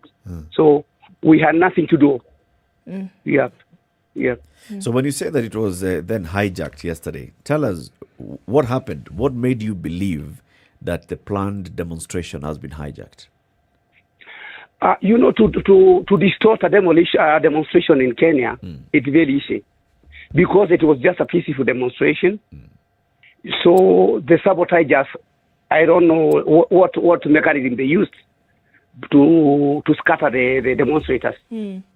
So it didn't kick off. No, paint for us the picture, Francis. I mean, what do you mean by it was infiltrated, hijacked, scattered? What happened? In any peaceful demonstration, there is no element of funding because it was a people-driven demonstration. So in the last minute, it was said that there is some amount of money that has to be distributed to the demonstrators. So the economic position of our people right now. Yeah. So everybody ideally got scattered, trying to find where the funding is. So they couldn't combine and do the necessary. So people could not congregate because they were out there looking for whoever is supposed to be distributing the money. Yeah, who is this distributing money and who is this funding the demonstration? Because there was another one. I mean, a demonstration last 2 weeks, and it was successful because there was no element of money. So the sabotagers just used that tactic. Yeah, as you say, there's some fund, so you better go this way, and then it shall be funded. Francis, I'm still going to go back to that issue. We're talking about something that happened, almost 10 years ago, right? Yeah. And in terms of demanding for justice, you talked about her sister, Agnes Wajiro's sister, having to raise her child and having gone through a very, very difficult time. And in terms of demanding from local authorities, for example, local government, in terms of asking the duty keepers who are in the country, it seems as though there was really nothing that was being asked, or that there was nothing that was being done, or no noise was being made until this story broke 2 weeks ago from outside the country. Unless you can tell me that there was something else going on and it didn't reach our ears. Precisely, there was nothing going on. In any murder case, if the culprit is not apprehended, everybody goes down. Because even our DCI team can apprehend you also to give evidence on what you know. So our people tend to shy off on such matters. Okay. So nothing was being talked about it because we didn't know what direction the DCI is taking. So everybody was silent on it, even the administration, everybody. Because a murder case of that magnitude, everybody has to keep silent. What do you think? Okay, so everybody can be a scapegoat. Yeah, everybody could be a scapegoat on that one. Sure. Yeah. What role do you think they ought to be playing now? Because it is clear that from what everybody sees now, sure, that there's responsibility that the UK government has to play. And, they've said, look, we're going to make sure that we do play our part. What role do you think from those who are protesting, from family, from friends, from supporters right now, what role must local authority, local security agency play? This case should be started anew, afresh, and not in the Kenyan courts, according to me. It could be go to a neutral country or a neutral court, because I think from our angle, we won't trust the British Army, the British government. We won't also trust the Kenya government for the cover-up was done straight in under their nose. So I think it better be taken to a court. Okay, now when you say that, Francis, really, what are you saying? We move it out of Kenya's jurisdiction to an international tribunal, or what are you saying? Because you're saying we don't trust the Kenyan system, we don't trust the UK system. In a neutral court, we don't trust the UK right now. We don't trust the Kenya authority. So it better be transferred to a neutral court for justice for him. I think we got some international courts that can do it nicely. But if I may just ask, if you've been following what has been going on in our courts of late, some of the cases that have been tried in our very courts do not indicate that our courts cannot be relied on. They in fact indicate that our courts can be relied on to actually look at the law and state what the law has to say on that particular subject. But the courts cannot act until the matter is taken to them. Our courts are okay. But in the whole judicial system, our lawyers, our lawyers are. In the wrong land, the family, after the reparation or the decision of the court, or the British Army and the Kenya government shall agree on what shall be paid or whatever. Half of it goes to the lawyers. Yes, if you can see the pictures of the lawyers in this country, what they do, I don't expect the justice system is somehow not straightforward. I want to ask a different question. I mean, this particular case has caught the attention of Kenyans, and it's now getting international stature. But is this the first you've heard of a situation where some Kenyan girl, some Kenyan lady has lost her life under interesting and mysterious circumstances, and perhaps other people other than just Kenyans were involved in that area of Nanyuki? They have not. We have been having small cases, but not a big one in such magnitude. What are these small cases like? No, that's just the general blows. Nothing much. People fighting. So by and large, what you're saying is that the presence of the British Army in Laikipia has been a peaceful one.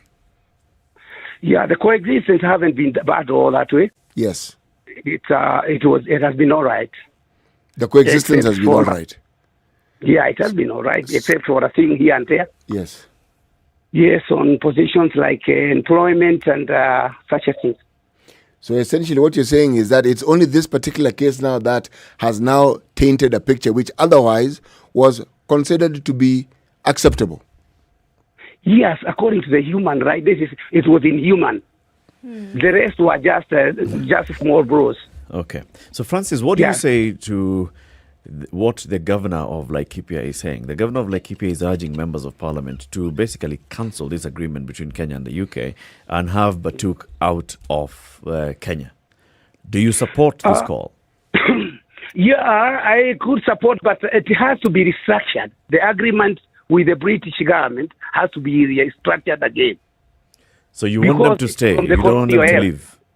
No, I don't want them to leave. Basically, they are bringing a lot of business around town, but the structuring of the agreement has to be done again. The national government and the county government have to be in place where the agreement is being set, so that the governor and the county government shall inject their input on that agreement. I see. So do you plan to hold this rally, this demonstration anytime soon?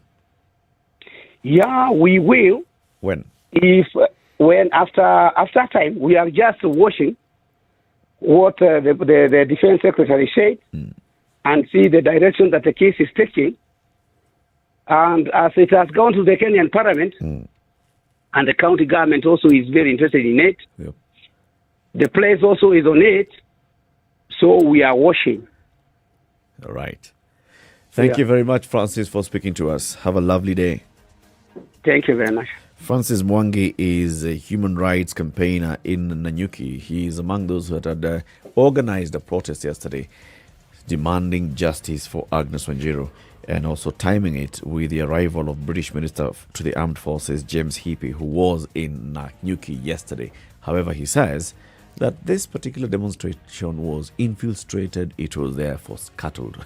People who were supposed to turn up did not turn up because they had been told that there is money being given out in some other location. So basically the thing didn't take place, but the conversations continue. Keep it right here. Let's take this quick break, take a look at the weather and traffic. We'll open up the phone lines to hear what your take is. Do you agree with MPs who are threatening to cancel this whole deal for Batuk to leave the country? Do you want this particular soldiers extradited as one of the conditions? Let's hear from you. Good morning.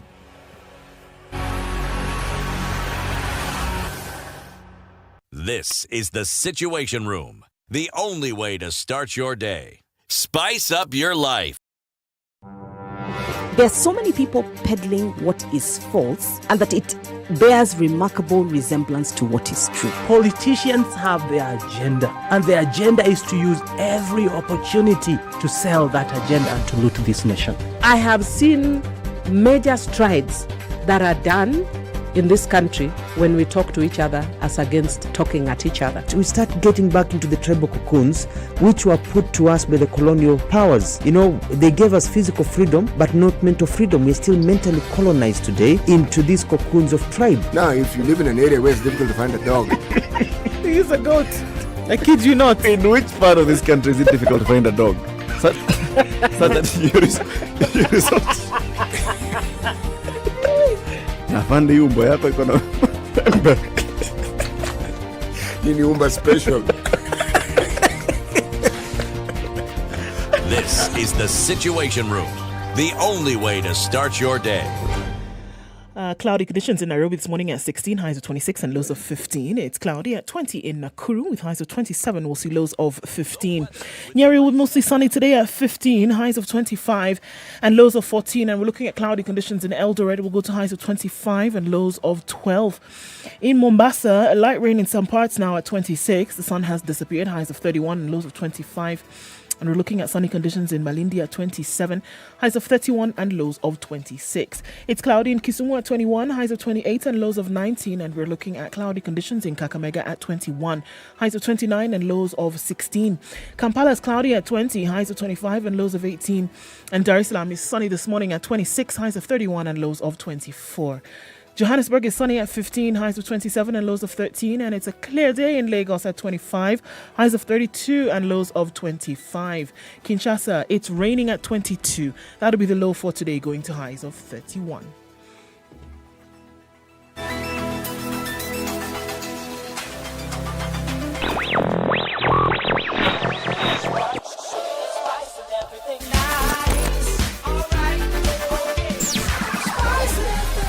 Spice up your life. All right, Uhuru Highway going to the city still continues to be that issue today. Feeding off from that South Sea area, remember part of that road that was opened still not completely open, so still causing some traffic this morning. Langata Road is also piling up. We're looking at a feed off onto Uhuru Highway from Lusaka, Langata Road, Aerodrome Road. That whole Bunyala Road section completely mishmashed. So guess what? I'll give you three guesses. It starts with S and it ends with S. The Southern Bypass. Use that as an option to get out into the city. Definitely will work better right now. Jogo Road as well, getting into the city is quite tight. We're looking at that roundabout at Kamkunji, feeding off onto Haile Selassie from both directions. An issue here, but we'll keep hoping that it gets a little bit easier to use this morning. Where else is it looking sticky? On the Thika Superhighway, my goodness, has spread all the way and it's spilling over to Outer Ring Road this morning. Very, very thick traffic. Not a small story at all. Kiambu Road as well, piled up, two directions. Keep an eye on things this morning. Help us out. SpiceFM KE on Twitter. Text 40127.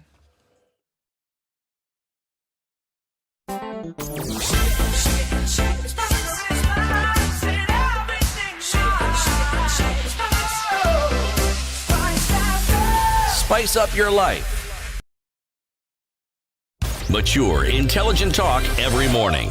Spice up yourself.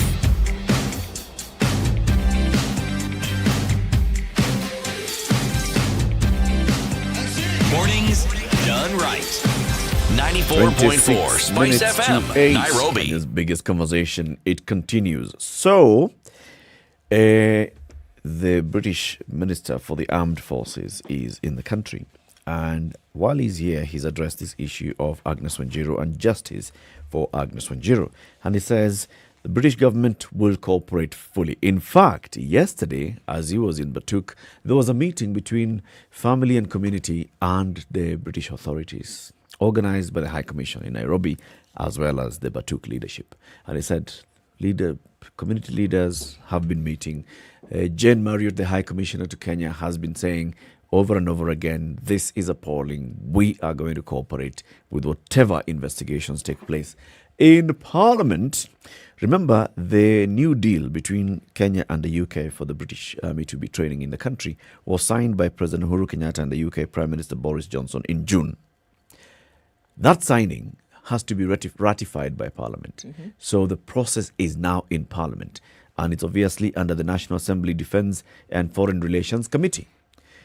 The day before yesterday, they invited the Cabinet CS for Defense, Eugene Omalwa, to come and update them on this whole matter of, what's happening in the case of Agnes Wanjiru, who was murdered in the country so many years ago. And Eugene Omalwa said, yes, we are actually also now, following up. We're working very closely with the Ministry of the Interior, which is in charge of the police and investigations, and the Inspector General of Police and the Director of the Criminal Investigations to have this matter investigated properly and a file taken to the DPP for further action. MPs have said, we are discussing the ratification of this deal. Until and unless we are satisfied that we are going to get justice for Agnes Wanjiru, we are going to delay the ratification of this particular deal. And this is what the governor of Laikipia is urging MPs. In fact, guys, just say no to that whole deal. Do not ratify that deal at all. We don't need to have people in this country if they're going to come with the kind of attitudes that we're seeing towards our people. Remember, just the other day, there was a story recently after the whole expose about Agnes Wanjiru. There was a story in the papers of a British soldier who was fined because he is said to have acted indecently and inappropriately with a Kenyan woman at a mall in Nanyuki, where he lifted her skirt up and he faced the relevant authorities over there. Summary dismissal. Yes. So you see, so the governor of Laikipia is saying no, and the MPs are also saying this is something that has to be taken care of. Charles Kilonzo, the Yatta MP, lamented that for 9 years the government has been giving assurances with no tangible action taken to ensure justice is served to the family of Wanjiru. He says the delays by the government goes to show that they might be covering up the culprits.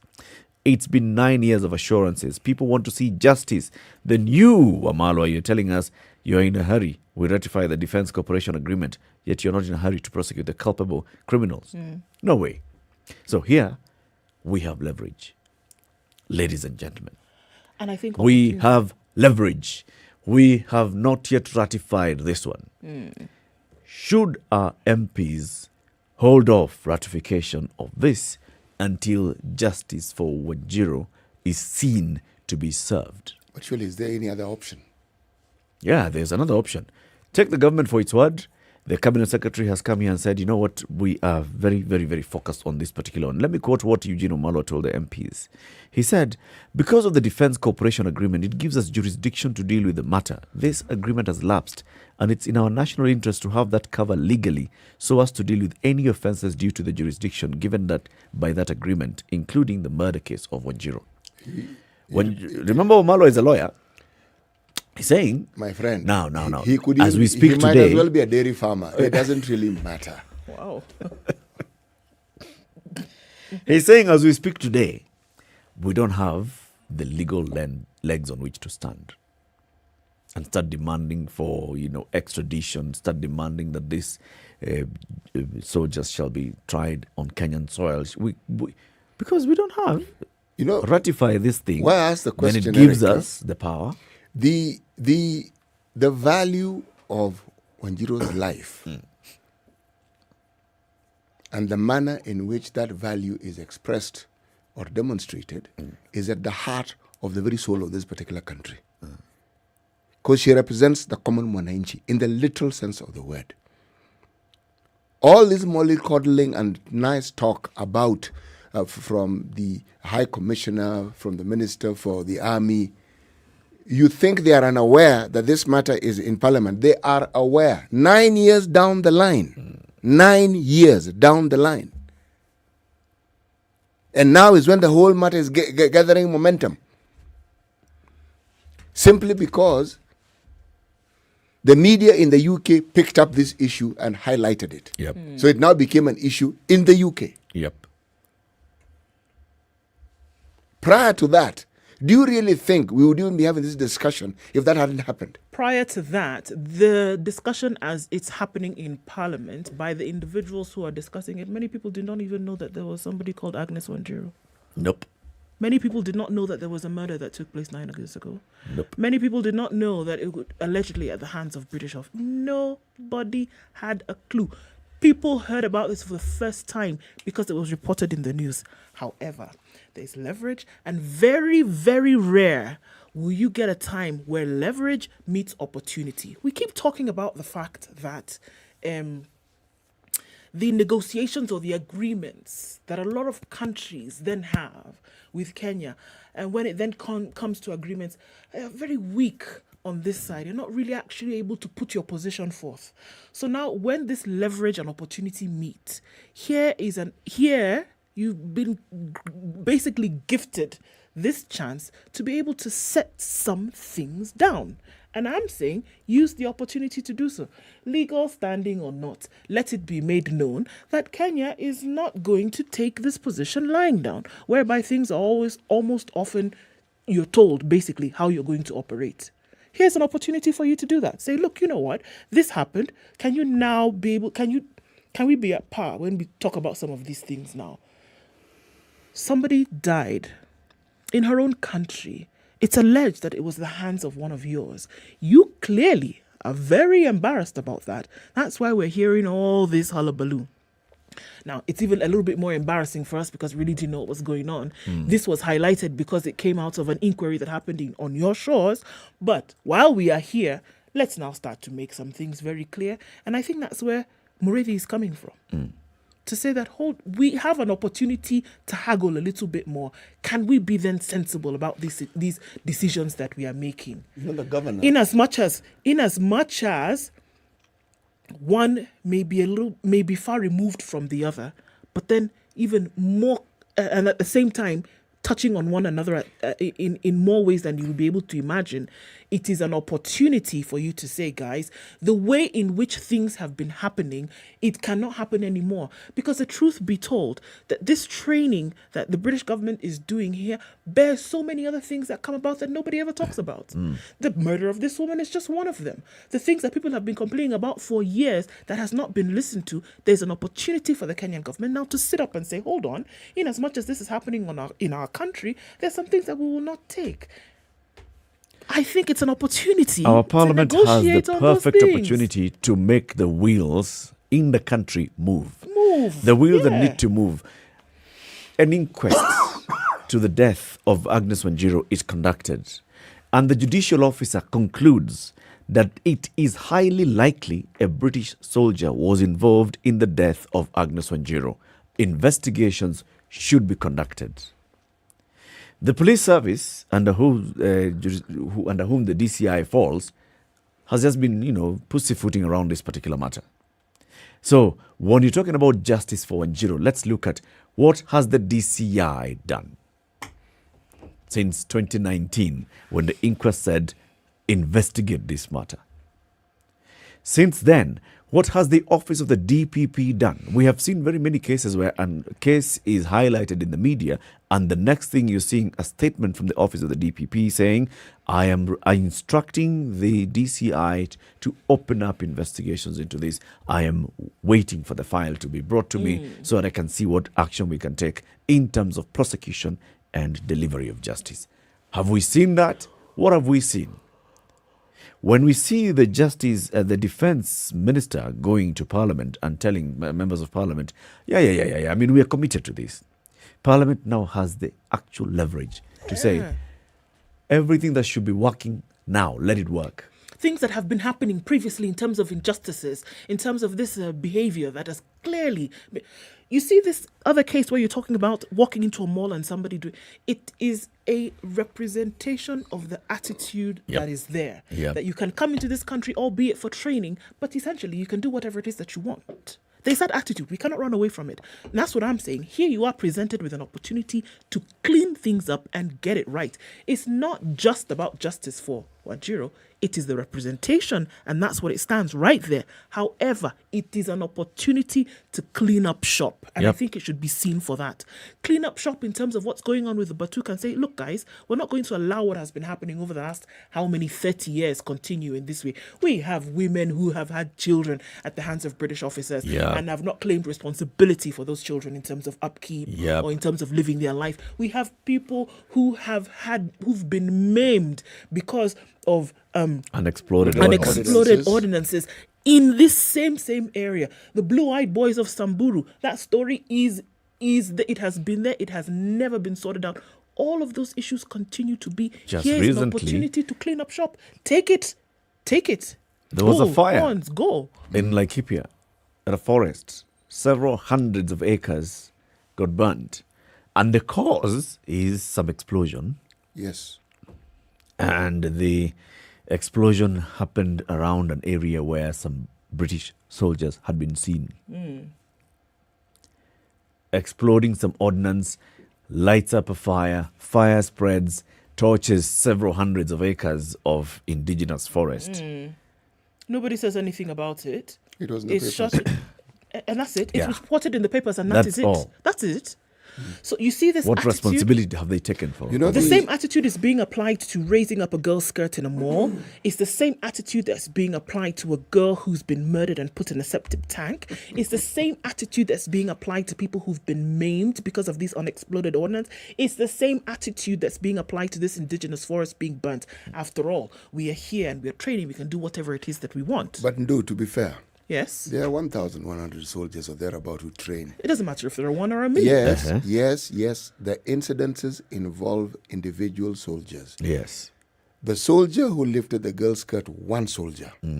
The soldier who murdered Wanjiro, one soldier. There may be others who are accomplices. However, what I have an issue with is how it was dealt with. Okay? Because you cannot say that all the soldiers who train run rampage and they cause harm to all the people they come across. How many apples spoil a bunch, CT? No. The point I'm making is this. You have an extremely valid point. But I am being cautious because it isn't all harm. Okay, so what's the caution? It isn't all bad. The caution is this. I want to look at this thing for what it really is. Where I would have a beef with is when you're talking about the murder of a girl and then somebody says, we've got a facility that employs 400 people. And I'd say, what the hell are you talking about? What has the employment of 400 people got to do with the murder of this girl? That, in my mind, points to an attitude. You're in essence telling me that you poor people, look at what we are doing for you. Giving you a job. Yes. Shut Why up. are you kicking a fuss about the death of one person when there are all these good things that we are doing? I'm not entirely convinced that attitude doesn't exist, CT. That attitude. No, I am not saying the attitude doesn't exist. I am simply saying that because one person does one thing, yes, it doesn't mean. No, CT, it's not one person. It's more than one person, CT. It's not one person. Tell it me. is the system. It is in this particular case of Agnes Wanjiru, according to the reports in the British media, it is reported that this one soldier came out and told his colleagues, hey, oops, this has happened. One or several of his colleagues felt this is not right. They reported to their seniors. The seniors did nothing about it. That is where the problem lies. It is not the person per se. It is the system that facilitates the individuals.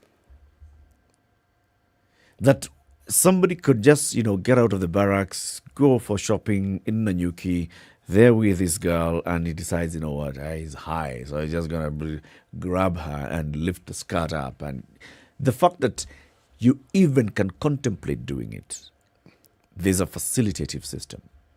And it's the fact that you can go and, start a relationship with some girls and they get children and you take off and you're never to be heard of again, and not one, not two, not three, It's a system. Is it a system that the British have, or is it a system that we see in the military? It's a system that this particular Batuk has. That's where the issue is. And it goes up the ranks of the British Army because this particular matter is being reported, has been reported in Batuk. It should have gone up to a point where action is taken. I agree, Eric. We had a peacekeeping force, Kenya, yes, in Namibia. And they were there for a while. You know, everything you're talking about, no blue-eyed boys. There were Kenyan babies galore. Yes. Stories that followed were not dissimilar. Came back to Kenya. Took off. That's why I asked the question. How many murders? Not one that I heard of. Okay. The question I'm raising is it an attitude you see within the systems of military, or is this case about the British soldiers a unique case that you find only among British soldiers? This particular one, I don't know whether it's unique or not. I'm just looking at it from the point of, if you have a system in place that does not allow for indiscipline of this nature, that does not allow for cover-up, that says if something happens, we shall take action. I'm sure within the British military, if there was a murder among its ranks, action would be taken. But meaning they'd respond differently. They would respond differently. Or if one of the barracks that they have in the UK, a local girl was killed, the matter would be handled very differently. Absolutely. And that's the thing. This is the systemic attitude that we're talking about here. So it's not necessarily one individual. It's that this individual behaved in this manner, and that he could go to his colleagues and say, guys, it looks like I did this. And rather than it be opened up and blown up at that moment, it was covered up. This is the thing. And that the attitude is that you're not going to, the attitude, or it's almost as though the feeling is that you're not going to get in trouble, but you can almost expect that somebody's going to protect you. And that's what we've seen, whether it's murder, whether it's explosives, whether it's lewd behavior, whether it's fathering children, whatever it is. So they close ranks. That's it. And that's what I'm saying, that right now, government, parliamentarians have an opportunity to clean up shop and to insist on cleaning up shop. And cleaning up shop means cleaning up this attitude. I'm not even going to say that I am removing the responsibility in terms of security agencies in this country and what they ought to have done, and in terms of what they ought to do when things like this happen. DCI, the justice system, to say, hold on a minute, there have been cries about one of our own having died 9 years ago, and nobody's asking questions. Samples were not taken. Questions were not asked. It took another country in its own jurisdiction to have an inquiry set up before these questions then were being asked and this information was being found. I am not absolving them of their responsibility, but I'm saying, in as far as this agreement is concerned, you're never going to have a more perfect time when this leverage meets opportunity to say, you know what, this has been happening for the last 30 odd years. All right, guys, we're going to play the game a little bit differently now moving forward. Show your muscle a little bit. It gives you an opportunity to do so. They want this agreement signed and agreed upon. Okay, let them this show is us what we are saying that we are demanding for you to do. In the absence of that, perhaps I'm going to sit on this agreement just a little bit longer. Is that not how we negotiate things around the world? Now is the time to do it. That's the time. Come on. Perfect opportunity that Parliament has. And can we trust our Parliament not to bungle it? Perfect opportunity that our Parliament has right now. Let's just put it this way, all right? And leave it at that. And leave it at that. They have a perfect opportunity. Yes. To ensure that justice is delivered in this particular matter. And we are watching, and we are waiting. Yep. And we want to see how they're going to manage this. And this is the issue of, just how the attitude that exists on both sides. So there's what we're talking about. There's an attitude and a system issue within the British military ranks or within even the British government itself. But there's also a serious issue within the country. Because there's nothing, even in the previous agreement, that stopped Kenyan investigators from pursuing justice to the conclusion for Agnes Wanjiru. There's nothing at present, even in the absence of this signed agreement, the defense agreement between Kenya and the UK, even in the absence of it, there's nothing that stops our Kenyan authorities from pursuing justice for Agnes Wanjiru.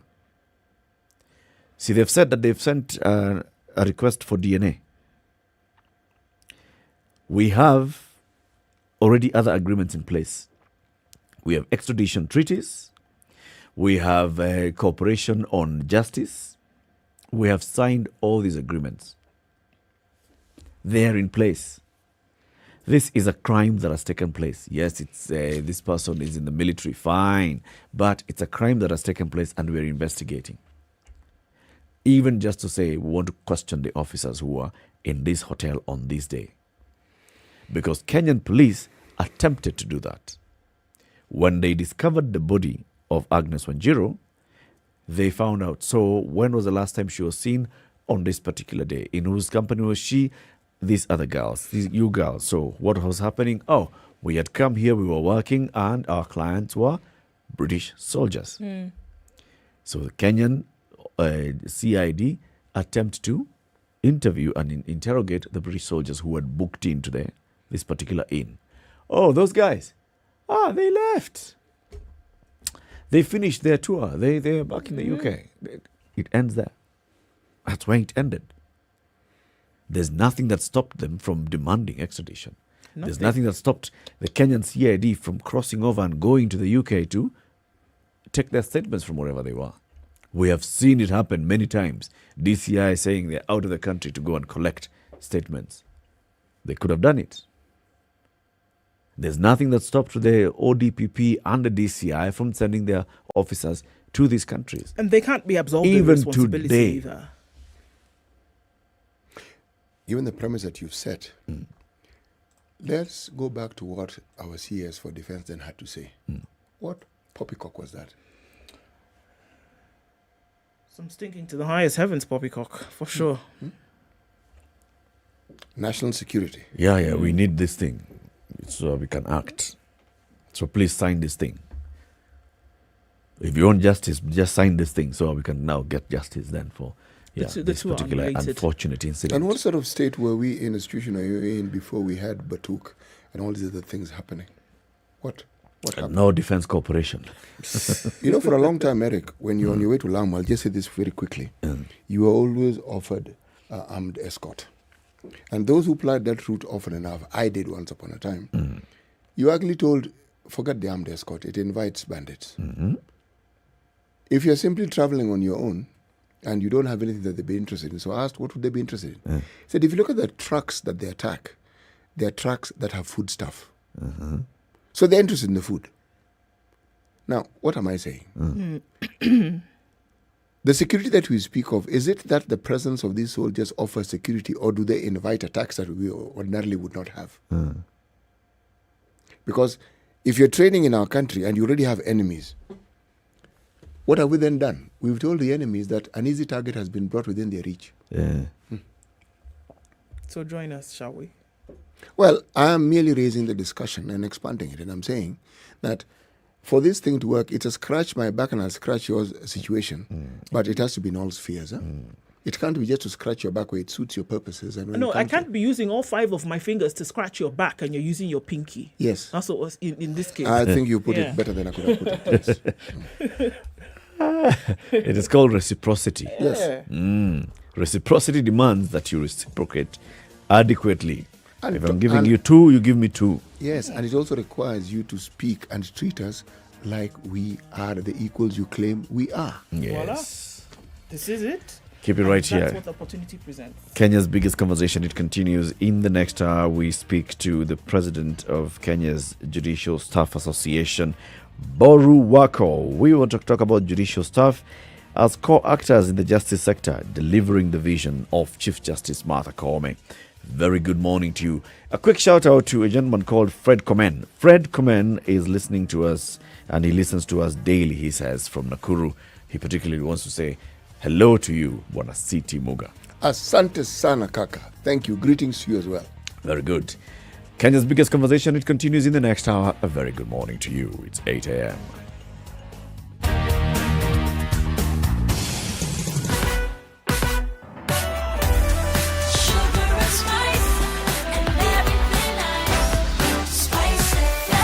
Spice up your life. The latest news from around the world. 94.4 Spice FM.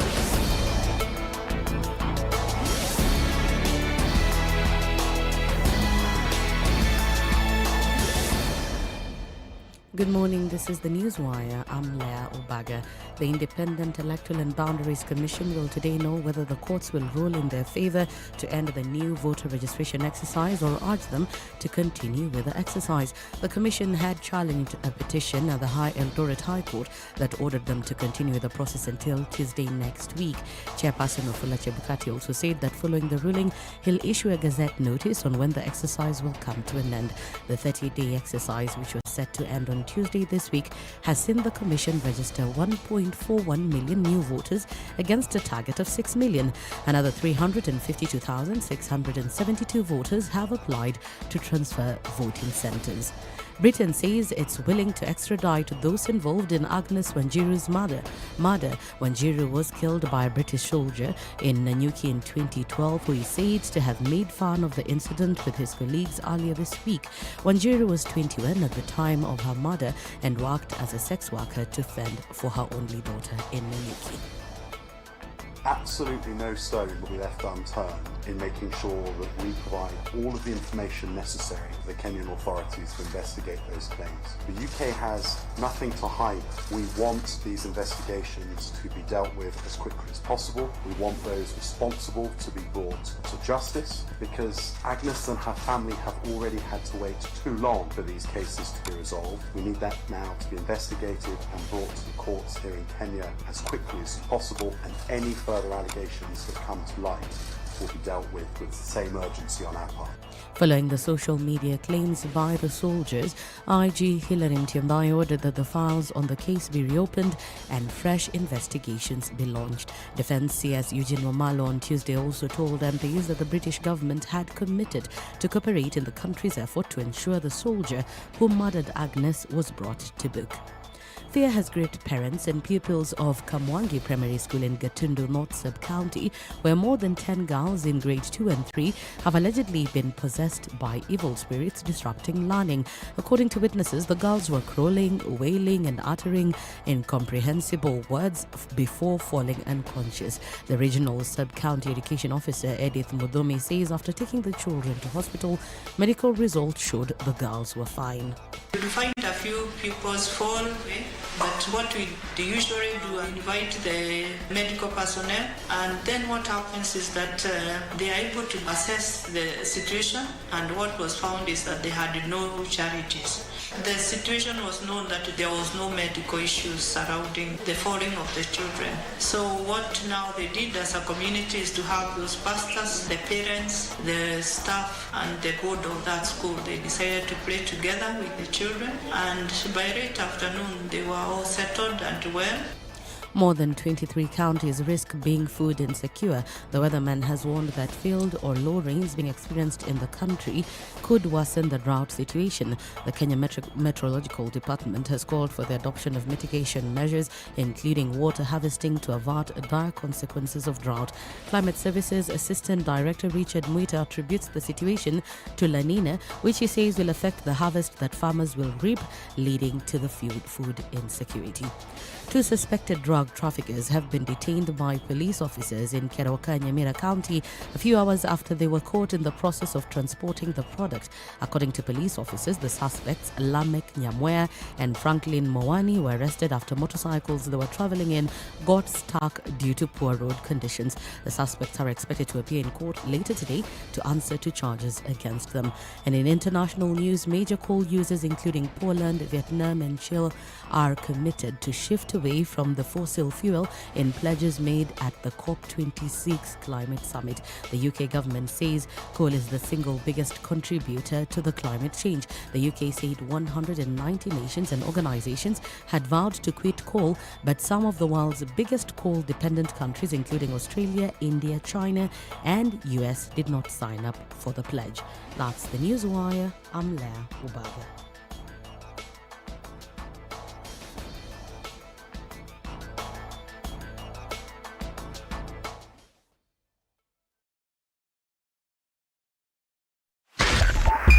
.5 Spice FM. Kisumu.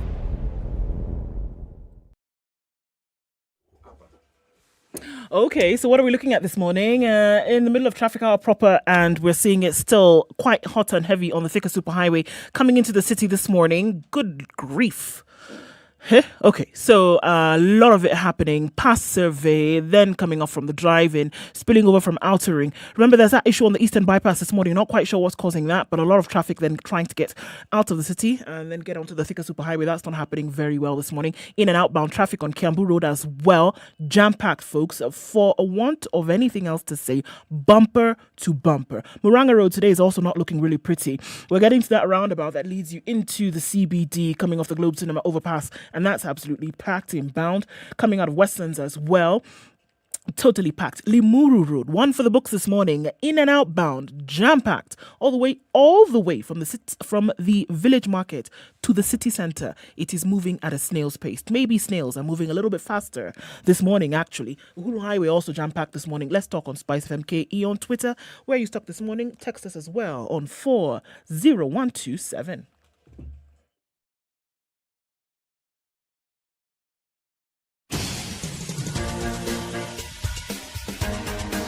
This is The Situation Room, the home of hard-hitting political commentary and penetrating insights about the state of the nation. This is a talk radio experience like no other. The Situation Room, a place for hard truths, debates, and elevated conversations. The Situation Room, witty, political, engaging, deep, controversial. In the room, we have C.T. Muga, researcher, academic, seasoned political observer, a fountain of wisdom in these politically uncertain times. Ndu Okoh, Nigerian by birth, Kenyan by choice, communications expert, Pan-Africanist, a truth seeker and believer in people power, and Eric Latiff, agent provocateur, the man in the chair, seasoned journalist, news hound, a man who believes in punching up, not down. This is The Situation Room. Hey, good morning to you. How are you doing? It's 7 minutes after 8. This is Kenya's biggest conversation. We've been here since 6 a.m. and we are here until 10 a.m. So this is the third hour of the show this morning. And Ole City Ole Muga has today's proverb. En Kongu, Naipang A, and Gen. Clever is the eye that has traveled. En Kongu Naipan A Engen. En Kongu Naipan A Engen. Clever is the eye that has traveled. Mm-hmm. It's a good one. It's a very good one. A very good morning to our audience joining us on KTN Home from now until the top of the hour. In addition, you're joining those who've been on the show on SpiceFM and those who are still following the show on SpiceFM KE, YouTube, Facebook, and Twitter. This is the first and only radio station in the country that is audio-visual, 100% for 24 hours a day. So you can watch SpiceFM from wherever you are around the world on our social media platforms. This is Judiciary Thursday. Today, the 4th day of November 2021. We have decided that, every Thursday we'll be talking about pursuit of justice and the delivery of justice and the swift delivery of justice. And just to tease this up, for tomorrow we'll have a conversation with the Director of Public Prosecutions, Noordin Hajing. He'll be joining us at 8 a.m. to talk about the role the Director of Public Prosecutions plays in this delivery of justice. And presently there has been some sort of turf wars or supremacy battles between him and other actors in the justice sector. But let's first of all talk about the judiciary itself and how the judiciary is taking us towards achieving and realizing justice. Joining us this morning is the president of the Kenya Judicial Staff Association. They call themselves the Kenya Judiciary Staff Association, Boru Wako. Welcome to Kenya's biggest conversation. Asante sana, Eric. It's good to have you on the show. We call that the hot seat. You are aptly dressed. Your tie is enough. So let's just warm up the whole conversation, getting to understand what role all the staff in the judiciary have to play in making sure that this wheel of justice that they keep saying is very slow in grinding. Can we just add some 2 or 3 more gears? I mean, we are in a modern age. Even the smallest car has 6 gears now. Surely. Anyway, let's start with understanding who's the Judicial Staff Association. The Kenya Judicial Staff Association comprises of all the non-judicial staff. We call them non-judicial, other than judges and magistrates.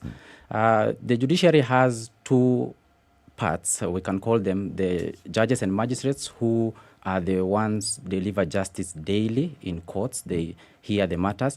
And we are the other part that we support them in delivery of that mandate. So our work mostly is all the administrative work. We do assist and support them in the matters of delivery of justice. It comprises of all the accountants, the clerical officers, the procurement officers, and just name them. Anyone who is not a judge or a magistrate is a potential member of the Kenya Judicial Staff Association.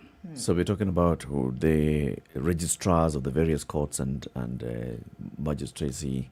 We're talking about court clerks, directors of various departments, in training, Judicial Training Institute, all those. The registrars and the deputy registrars fall at the level of the judicial officers. Okay. They are mostly magistrates by profession. Okay. So all the other members are our potential members of the Kenya Judicial Staff Association. But as at the moment, the majority of the members are the clerical officers, the assistants, we call them office assistants, the secretaries, procurement officers, the accountants, those who are at the mostly, not to say at the lower cadre of our hierarchy. These are hired and managed by the Judicial Service Commission. Yes, we are all employees of the Judicial Service Commission. Okay. So suffice to say that these wheels then we are talking about, without the staff, then it would be very difficult for judges and magistrates to do the job. So you can't come with your own, essentially. So without the staff that basically runs the operations of the judiciary, it would be very difficult then to deliver justice. Would you go as far as saying that? Yes, that is very much true, Ndu. I will say that we are the foot soldiers. We are the first people that any person who is accessing justice through our courts will meet, be it at the gate when you are coming in, at the customer care desk, and at the registries. We are the first point of contact with all our litigants. So to say that we are integral part, we are a core part, it is very much true.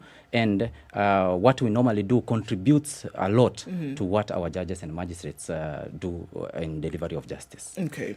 List for us all the people who fall into the category of what you're calling judicial staff. Let me name them by cadre. Yes. The majority are the court assistants. In other government entities, they are called clerks. They are clerical officers. So we call in our transformation and organizational review, we renamed it to call them court assistants. Okay. So we are now, these are the majority. The others are office assistants, the secretaries who normally do the typing and also assisting our judges and magistrates in typing, their judges who do the writing by hand. We have the procurement officers who are professionals in their own line, the accountants who are professionals in their own line, and even we have security guards who are not hired, but security wardens who are part of the civilian staff. Seconded or employed by the Judicial Service Commission? By the Judicial Service Commission. Previously, they were employed by... Now, mostly we've gone... Judicial Service Commission has now outsourced that service. But previously, we had security wardens who are... they used to man our gates. So they are the ones who form the majority. And then also now comes the cleaners and the others. Admin staff, basically. Yes. All the admin staff, like at the HR, we have the human resource officers who are also our potential members. We say potential members because the membership there is voluntary. It's not that a must that you work in the judiciary so that you become a member. It's voluntary. So some of them are members and some are not. So what does this association then do? Is this like an association to push for rights and better working conditions for its members, or is it an association that is recognized by the Judicial Service Commission as an arm that helps in the delivery of service? Or is it a SACCO? Is it a SACCO or a union? We are not a SACCO or a union, but we do. The judiciary recognizes us as an avenue through which our staff channel their issues. you know, we are all over the country. Our voices cannot all reach, let's say, the Judicial Service Commission. So I would like to say, or to appreciate Honorable Justice Mutunga. During his tenure, that's when now the association was formed.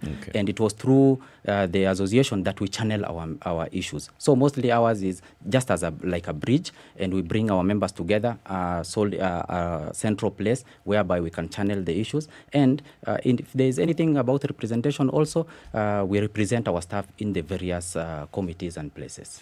The Association of the Judicial Officers, this is the Judges and Magistrates Association, is very powerful. In fact, it has representation. It has a seat reserved for them, 2 seats reserved for them in the Judicial Service Commission. Yes. Do you people need a seat at the Judicial Service Commission as well, in all fairness? This has been an internal debate that has been going on, whether we need one at the Judicial Service Commission. In my humble personal opinion, I think we need also representation at the Judicial Service Commission from the Kenya Judicial Staff Association. But as we all know, this is a constitutional matter that needs a constitutional amendment. But in the spirit of shared leadership and hearing the voices of everyone in the institution, I believe that the staff also will have done much better if they also have a representation. What would you add to the Judicial Service Commission and the better management of the judiciary if the Judicial Staff Association was also represented in the JSC?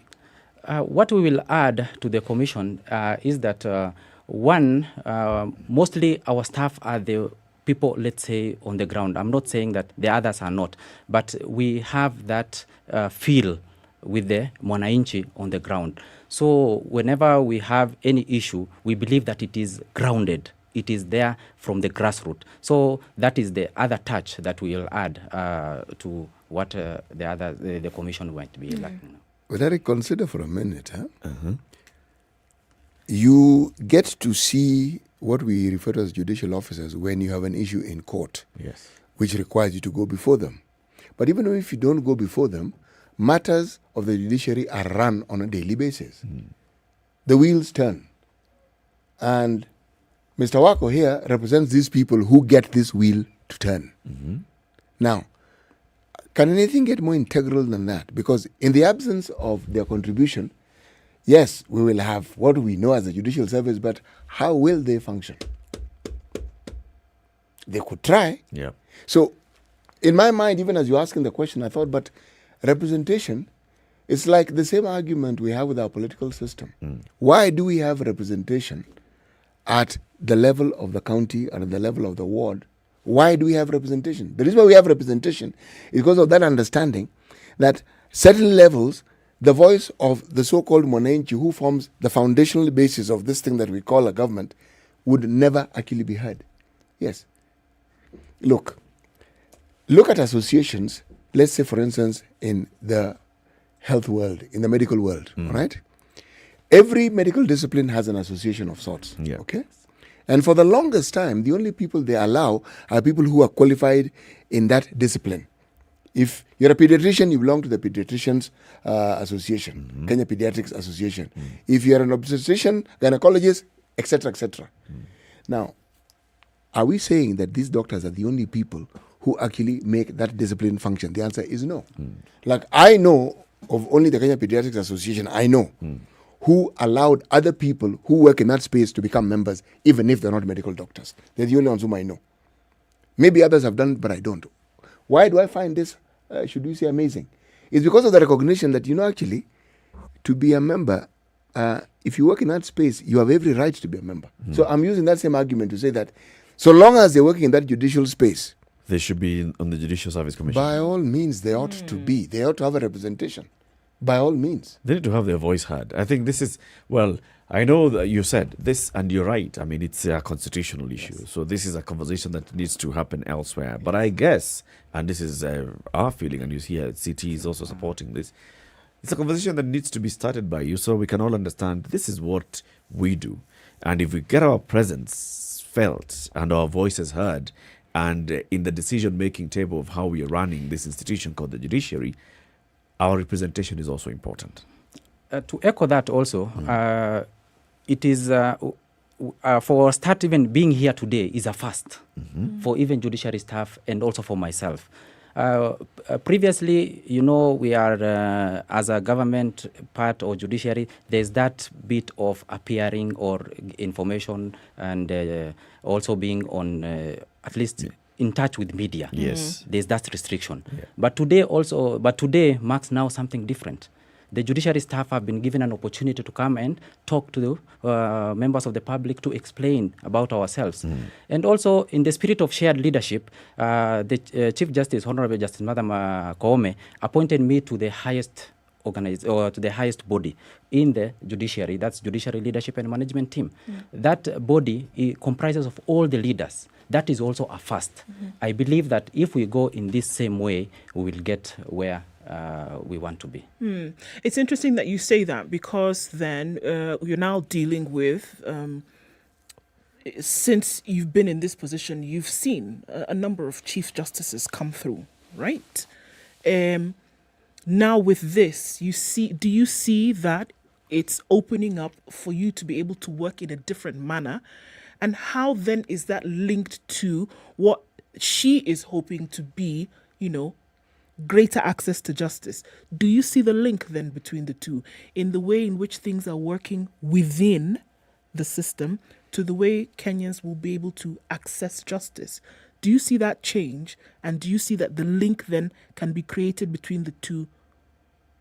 Yes, I do. I think for me, as the president of the Kenya Judicial Staff Association, it is a very great opportune time to have come on board. We did our elections in May. That's when I came on board. We were sworn in June. And just shortly after, Honorable Justice Martha came in. So it was an opportune time for me to start my tenure alongside the current Chief Justice. But I've been a member of KJSA there before. I've seen how we've been. We've had our highs and lows during those periods. But at this moment, I can promise my colleagues and our members that we are now at a place now we can take off. We have all the goodwill from the Chief Justice. Having participated in several meetings as a member of the judicial, the leadership and management team, I can promise that our voice is being heard. Okay. Yes. What challenges did you face previously, and then what has been or what is being provided currently that will then allow you to be able to do your job better, which I'm assuming then would allow the delivery of justice as a whole then to be seen? The greatest takeaway that I will say is membership of being a member or the staff having a representative at that level. To me, that one is the greatest opportunity for us, whereby we can give our views, we can give our ideas, and give ways in which we think the judiciary can change its policies. To me, membership of that judiciary leadership and management team is the biggest opportunity and reward. Individually, you as Boru Okoh, in addition to being a president of the Judicial Staff Association, yes. In which of these cadres do you fall? I am an accountant by profession. All right. I was first employed as a clerical officer, let's say an interpreter of Borana language. I was posted at Isiolo. So I was a clerical officer. I studied accounts and CPA. That's when I was redesignated to accounts. That's my profession right now, although I'm also a student lawyer. Hey, moving up. Moving. All right. There are many people who would say, just like you said, that the judiciary staff, the members of your association and the potential members are the ones that are constantly in touch with the public, with your litigants. Anybody who's coming to court will meet some member of the Judiciary Staff Association at one level or the other. Even by the time now you're getting to meet with the judicial officer, magistrate or judge, yes. You have dealt with you. Yes. So then other people would say, when you talk about corruption in the judiciary, the enablers and facilitators are your members. So how do you address that? First of all, is it a true representation? That statement, I will say there is a perception part of it. In that, empirical data sometimes needs to be collected, and but it is true what the members of the public do say, that there is that perception of corruption. And I admitting that we are the first people, so we can be the avenue through which this bad habit can be happening. But we are also, on the other part, yesterday, the Chief Justice launched a system review. She invited the EACC to do a system review, whereby now we are going preventive, not how we were before, whereby we were just looking for those who have been implicated in this act. So we have a great role to play in preventing corruption and corruption not happening in the judiciary. So this is something that we as the members and the leaders of this association, we are alive to, and we've started our campaign to talk to our members of the public, our members of the KJSA, to talk about issues corruption and also among issues that are affecting us internally. Tell us about that order by the Chief Justice and the invitation of the EACC. So what are the EACC going to come and do? The EACC are coming to appraise, one of their function also is preventive of corruption. So they are coming to look at our systems and our workings. And also from their report, which now they are going to do on records management and registry processes. That was one, and the other one is project. So the one that affects us mostly is the court processes. So they are coming and look at loopholes. What loopholes exist in this system, such that it's an avenue through which corruption can come. So they are looking at that, and then they will give their report, and the Chief Justice and the judiciary can implement on the loopholes and the weaknesses in the system. You know, the reason why I'm a bit silent, I'm thinking about what it is you're saying and how easy it is to actually bypass something that is actually very fundamental. I'm going to explain what I mean. You see, whenever we think of the justice system, at least me, I think of court, judge, magistrate. That's what I think of. And beyond that, I don't think of anything else. However, the question I ask, if the system that you work in that takes care of the administrative aspect of the judiciary, if it was enabled to do what it can actually do it to its very best, how much more efficient and how much more robust would the judiciary service be? This is what was occupying my mind. If everything, well, it's not possible, but if most of what is considered fundamental... If things worked as they should. Thank you, Eric. How much more efficient would the delivery of justice, how much more, as I said, robust would that entire system be? And then I went beyond it in my thinking. What would that mean for the country? Indeed. What is it that you do that you currently are doing, and maybe if systems improved could do, that would make justice delivery be more swift and faster? Such that if I've been taken to court by somebody, either by the DPP or by somebody else, in a civil matter, that case can be concluded quickly. What is it that the members of your association do to assist the judicial officer reach their decision faster? One is mostly records management and registry processes. We have a lot of role to play in the cost list that will come before a judge or a magistrate. We've heard of files missing sometimes. We've heard of issues whereby a file in the cost list is not before the judge or the magistrate.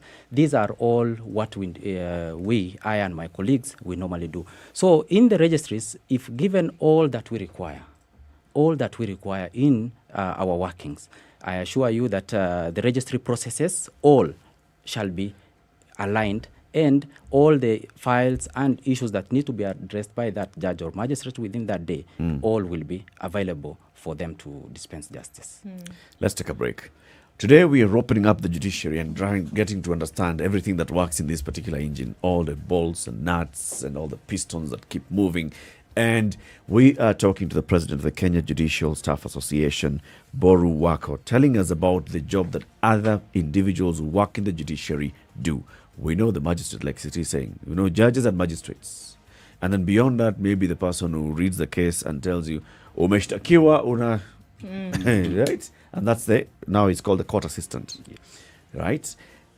Beyond that, there is the office assistants, the secretaries, people who work in the accounts department, people who work in the procurement department, people who work as security wardens, people who assist the whole chain to work and function properly. And we want to understand what role they play in delivery, on swift delivery of justice. Kenya's biggest conversation takes a break, 8:30. We'll be back shortly.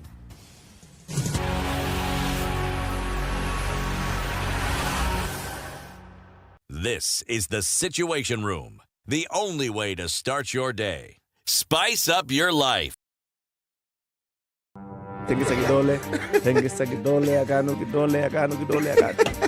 you.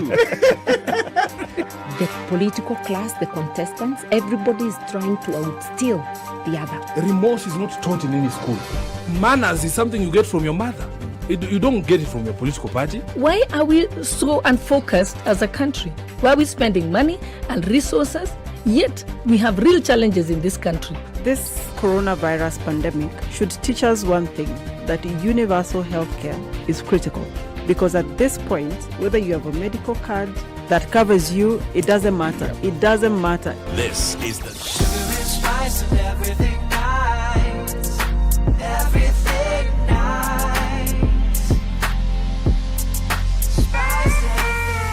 Spice up your life. Partly sunny conditions in Nairobi. We're at 22 now, going to highs of 26 and lows of 15. It's cloudy at 22 in Nakuru, highs of 27 and lows of 15. 15 will also be the low in Nyeri, where it's cloudy at 21. It will go to highs of 25 today. And Eldoret will see highs of 25 as well and lows of 12. Mombasa is raining in some parts at 28, highs of 31 and lows of 25, while we're looking at rainy conditions at 28 as well in Malindi, highs of 31 and lows of 26. Kisumu at 23, cloudy, highs of 28 and lows of 19, while in Kakamega it's cloudy at 24, highs of 29 and lows of 16. Kampala now is cloudy at 21, highs of 25 and lows of 18 today. Light rain in Dar es Salaam at 28, highs of 31 and lows of 24. Johannesburg, 18 degrees and sunny, highs of 27 and lows of 13, while in Lagos it's mostly clear at 25. It'll go to highs of 32 and lows of 25. It's raining in Kinshasa at 22. That'll be the low for today, going to highs of 31.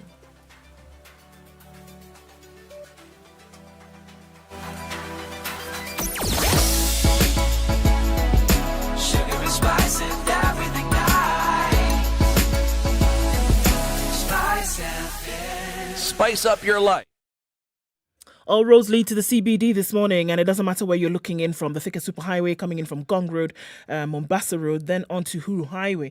Jogo Road, trying to get in from Limuru Road today. It's absolutely packed. We're not seeing a let up for this right now. So what do we say? Go round. Use the bypasses this morning. Southern bypass looking pretty good, trying to get into the city. The eastern bypass, though, has not been behaving very well this week. Not quite sure what's going on there, but it affects traffic and then seeps slowly onto Outer Ring and then onto the Thika Superhighway. Gong Road not looking really pretty either.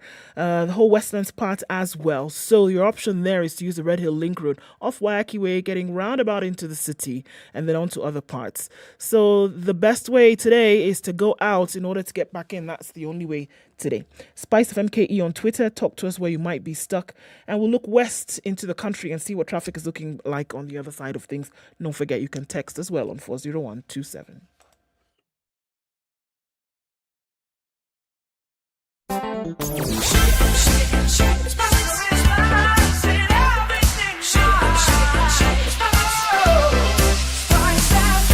Spice up your life. Mature, intelligent talk every morning. Spice up yourself.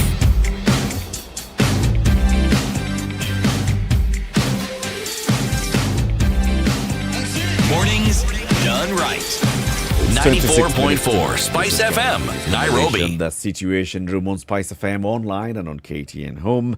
In the room is CT Muga Ndu Okoh, Eric Latiff, and our guest today, this being Judiciary Thursday, #Judiciary Thursday, is Boru Wako, President of the Kenya Judicial Staff Association. And this is the association that represents all the other staff who work in the judiciary, apart from judges and magistrates.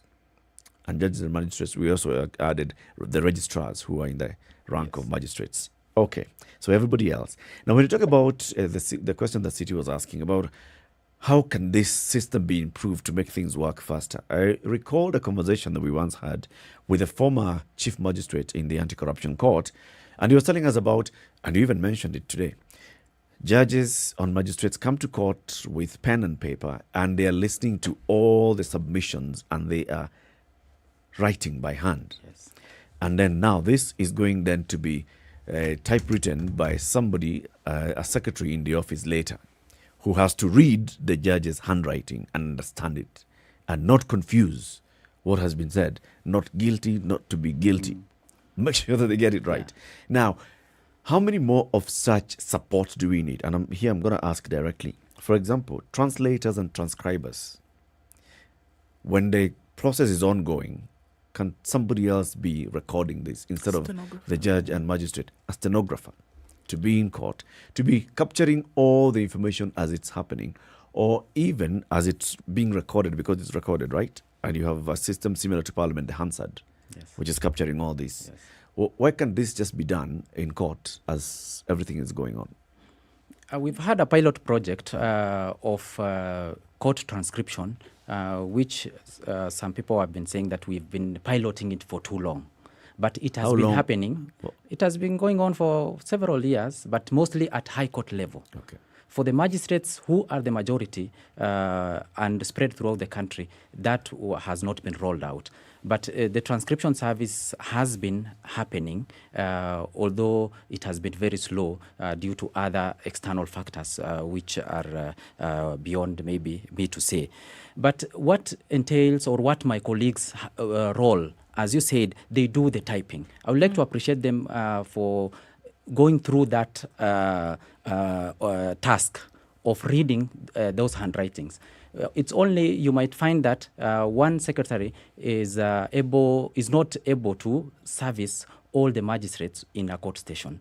We have an organization review which was done recently, and it showed that we are operating at 50% of our optimum. So we need more secretaries to type these proceedings. What does this mean? It means that at appeal levels, these records are needed for members of public to file their appeals. So we are not able to service the number of typed proceedings that are needed at higher levels for appeals. So once we get more secretaries, or we go now digital and the proceedings are typed, we are able to help in access to justice through that manner. So also for the court assistants, the organizational reviews recommends that each judicial officer, each judge or magistrate should have 2 clerical officers or court assistants in our parlance. But currently, we are also at 50% level. Most of the staff that you find in the registries, some of them, their JD, job description, is not what we might think it is. It is maybe that office assistant whose work is not actually registry, who is coming to help in access to justice for members of public. If essentially we put only court assistants in the registry, which is their work, will not operate even for a day. Sometimes the accountants and the procurement officers also come and help in this other part. I'm hearing what you're saying because what you're asking for now is more capacity to be able to do this job for which only a 50% operation is happening, right? Yes. Whereas it is very clear that what you need is a stenographer, is a transcriptionist at some point, not a secretary to type up what the magistrate is essentially writing in court. Yes. So then what that does is that it frees up the secretary, the assistant, to do something else to increase this percentage of capacity operations, right? Yes. So how far and how much can you, because you are the ones who feel the brunt of this pressure. And when we are talking about the delivery of justice late at the end of the day, that's what we see. We're not really looking at all these things that are happening to say, how can justice be delivered? But there's so many levels through which all of this has to happen, right?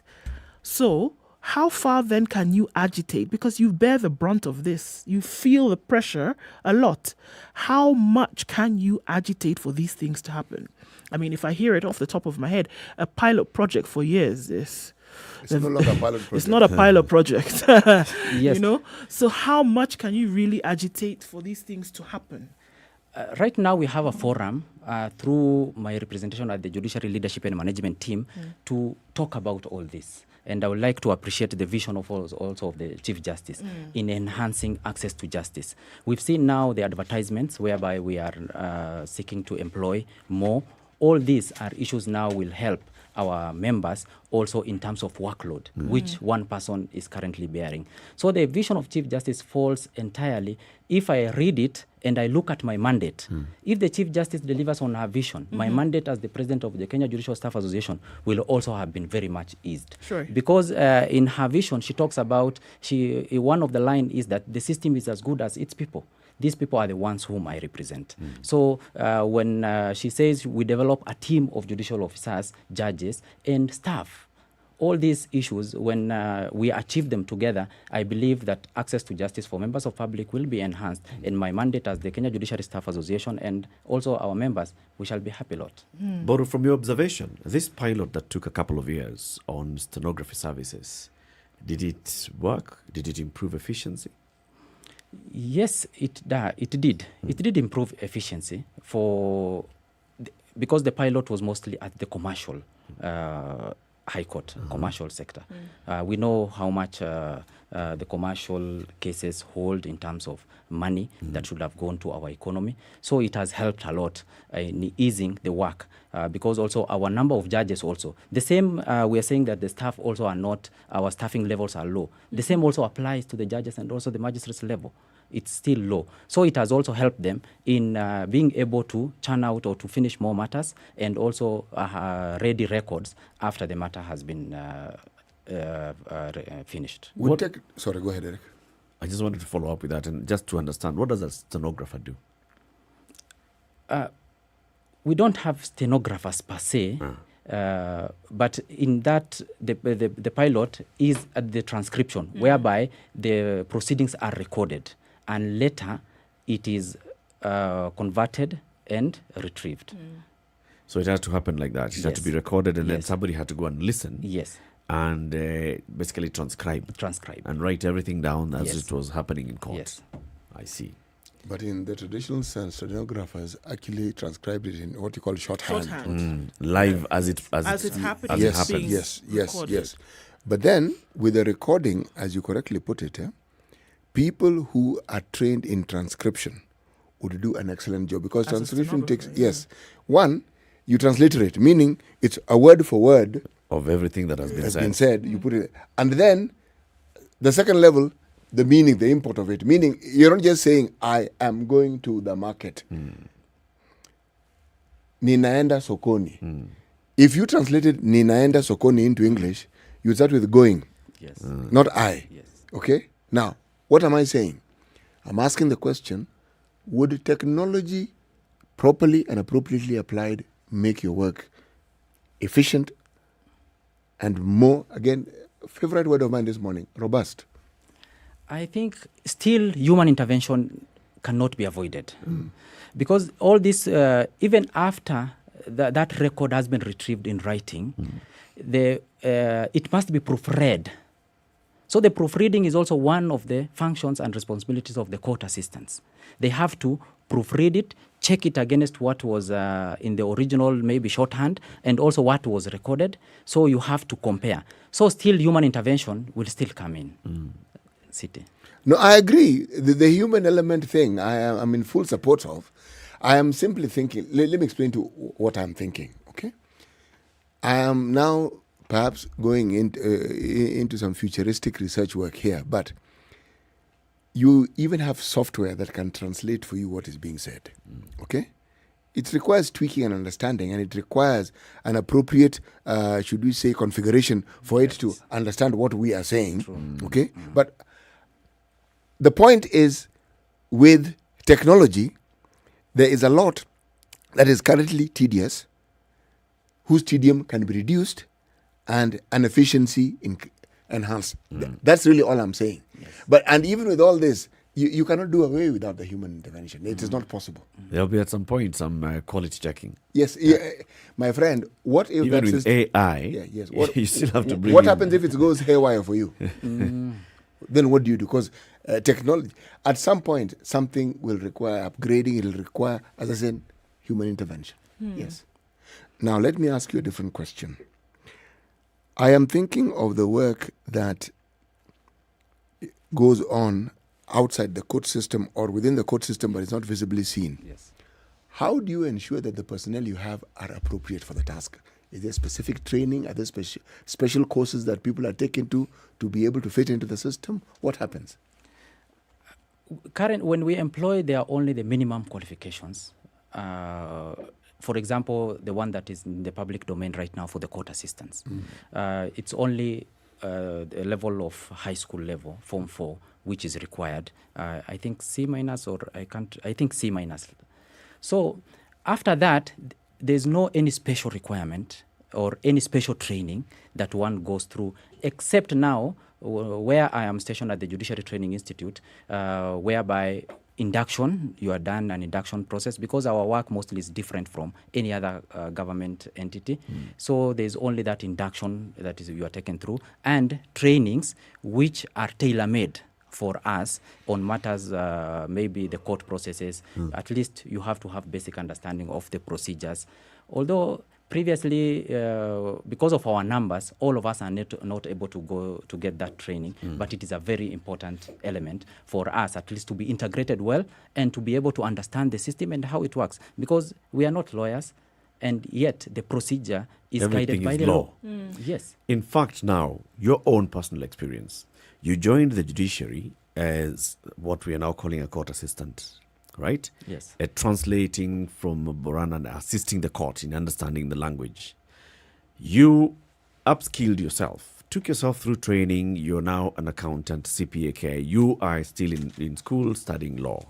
Now, looking back from your understanding of the system and your understanding of the law as you're getting through your training, is it important to get a different kind of cadre or training or qualification for the court assistant? For us, we went through hardship for one to at least to understand the system. If you don't get a good mentor, a good colleague who will train you on the job, I think you will be misguided. For some of us, we were very lucky to have got such a colleagues. So that is also what we should pass on to our other colleagues. I think the training should be in-house, such that if we take with the minimum requirement, once you come, we employ as judiciary, actually we train our people on those matters. So the minimum qualification, to me, it's okay. Now the other burden is on our administration and the commission, at least to make us fit for that purpose. So what happens at the Judicial Training Institute? Who's trained there, and what are they trained on? Judiciary Training Institute is we do a delegated function of the Judicial Service Commission. The Judicial Service Commission, as per the Constitution, are the ones with the mandate and responsibility of training and capacity building of judges, judicial officers who are magistrates, and the staff. Our mandate, as per now, which we have been given by the Commission, is to train judges and magistrates. The staff training is housed at the Human Resource Directorate. So at the Judicial Training Institute, our matters or our day-to-day work is training of judges and magistrates on legal matters coming up, or new jurisprudence and emerging issues in law. Okay. Is there a need, and this is also following up from conversations that we've had with judges and magistrates, is there a need for researchers to be assigned to judicial officers? And this I'm going to explain. So a magistrate or a judge has sat in court and listened to a case, has listened to all the arguments being presented to them, and they've retreated to their chambers to consider and deliver their verdicts. Now, they will be looking at case law. They'll be looking at what has been said before. They'll be looking at everything else. And they're doing all this by themselves. Is there a need for them to actually have trained people who are trained to help them with this research? Yes. Or do those exist? We don't. Currently, they don't. Not all. There are certain levels. So let's say Court of Appeal and Supreme Court, who at least have the researchers available to them. Some of the judges also don't have. So at the magistracy level, I can barely say that a magistrate has a researcher. But ideally, each judge and magistrate should have a researcher who will assist them in researching. You can imagine they also hear these matters. Once they retreat, they also go and do research at night. Over the weekends, they do research and writing. So that's why sometimes it's called that their life is throughout. We are working every day and every time. The same applies also to my colleagues in the other staff levels. Currently now with the court tracking system, we also work even during weekend, even once you are at home. That's why it has enabled us at least to operate during this COVID period. Right. So, do you think, from what you see, I mean, obviously you've been able to, as we talk, look at the different challenges that you've faced over time and look how things now could be changing. Do you think that from what you're seeing, from what has been delivered in terms of a mandate of the current Chief Justice, do you think that things then are going to improve? Very much. I'm very, very hopeful. Not because I sit at that level, but I also have interacted with the Chief Justice and also with the team from other directorates. We've had several meetings as the association with the directors of human resource who are very integral. So we are very much hopeful, and we see, having read the vision of the Chief Justice, it is an opportune time for us, at least, to make the change, even at our levels. One word that she has been telling us is that be the Chief Justice in your own space. So whoever, that colleague of mine who is working in Lodwar Law Court is the Chief Justice. What he or she does is the responsibility of the Chief Justice. To me, for her, in her shared leadership, delegating it to all of us at all levels, to me, that is a place for us at least to feel that the Chief Justice feels us and will give us all the tools that will help us in delivering this mandate. Actually, it's a very effective way of communicating. I'm thinking of the time before the new constitution, when you heard of the chief, you understood that that was the president's representative at that particular level of government.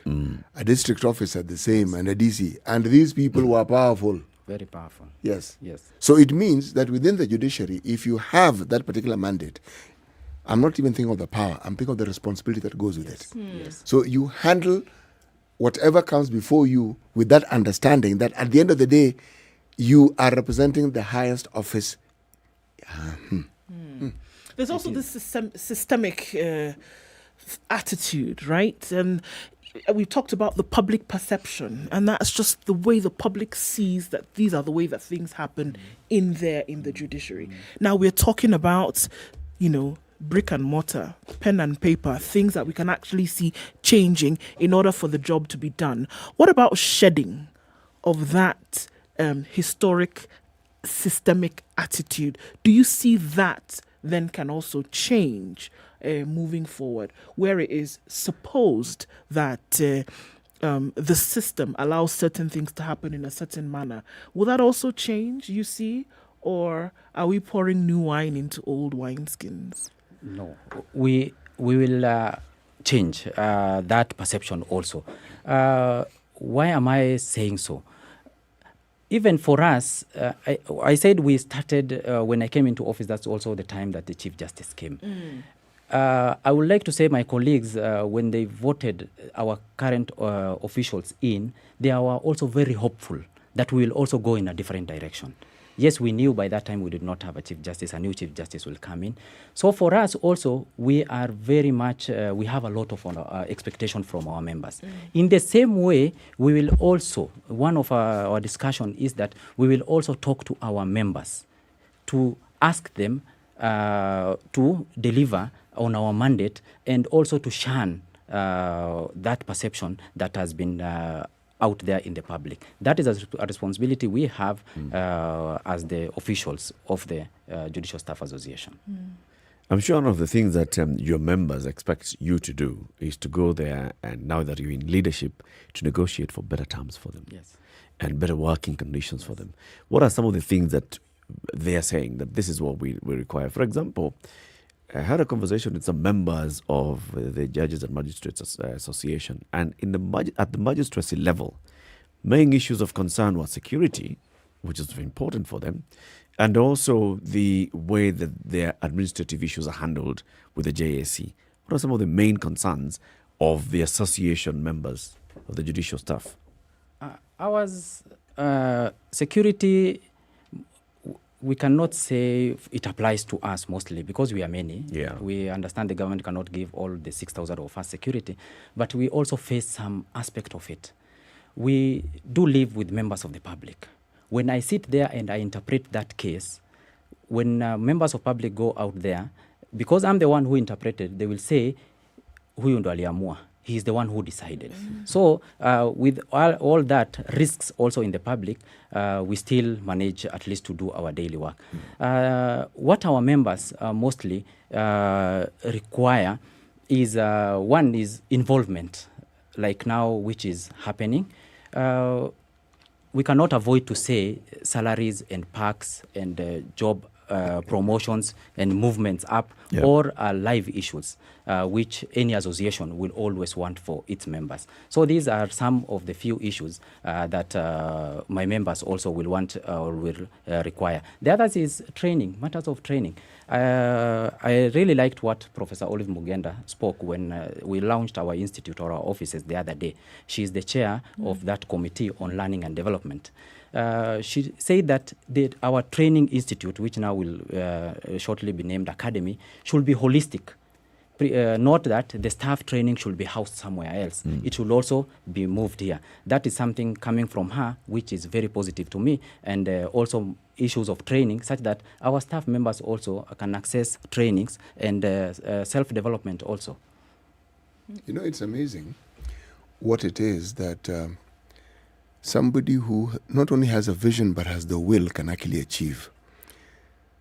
Do you actually believe that in the time that you will be in the judiciary that all these changes that we're talking about will actually come to pass? Yes, they will. I was employed in the year 2006 now as a person, before the Constitution 2010.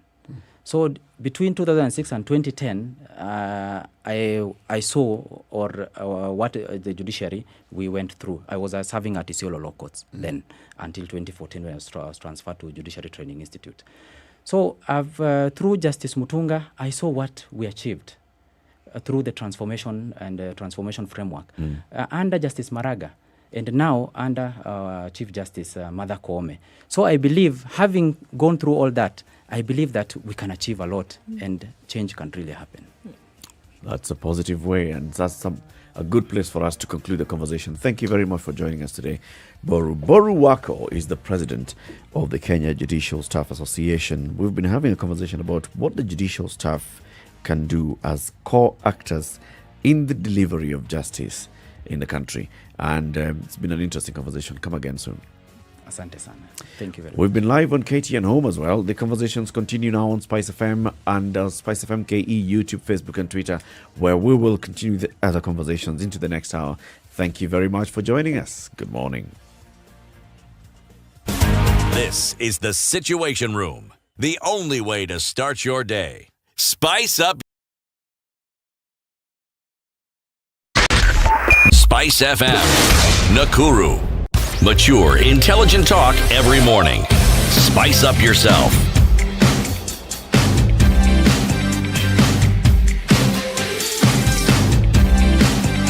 Mornings done right. 94.4 Spice FM, Nairobi. The top of the hour. Maigwa says, ask the guests to assure us that the recruitment process for the court assistants will be free and fair. Maigwa, I saw that question, but I could not even ask the guest because the guest has absolutely nothing to do with the recruitment of the court assistants. That is in the purview of the Judicial Service Commission. He is the president of the Judiciary Staff Association. So I guess the question is aptly to be taken to the Judicial Service Commission. And I think they've already given the assurance as they announce the vacancies that this is going to be as free and fair and transparent as possible. So let's wait and see, as they keep saying. Only time will tell. Kenya's biggest conversation continues into the next hour. Thank you very much for joining us. Phone lines are open for the next conversation, 0719 012 600, or comments on SpiceFM KE on Twitter, SpiceFM KE on Facebook, or www.spicefm.co.ke. That's our website. We are also on Instagram, and SpiceFMKE is our Instagram handle. A very good morning to you. It's now 9 a.m.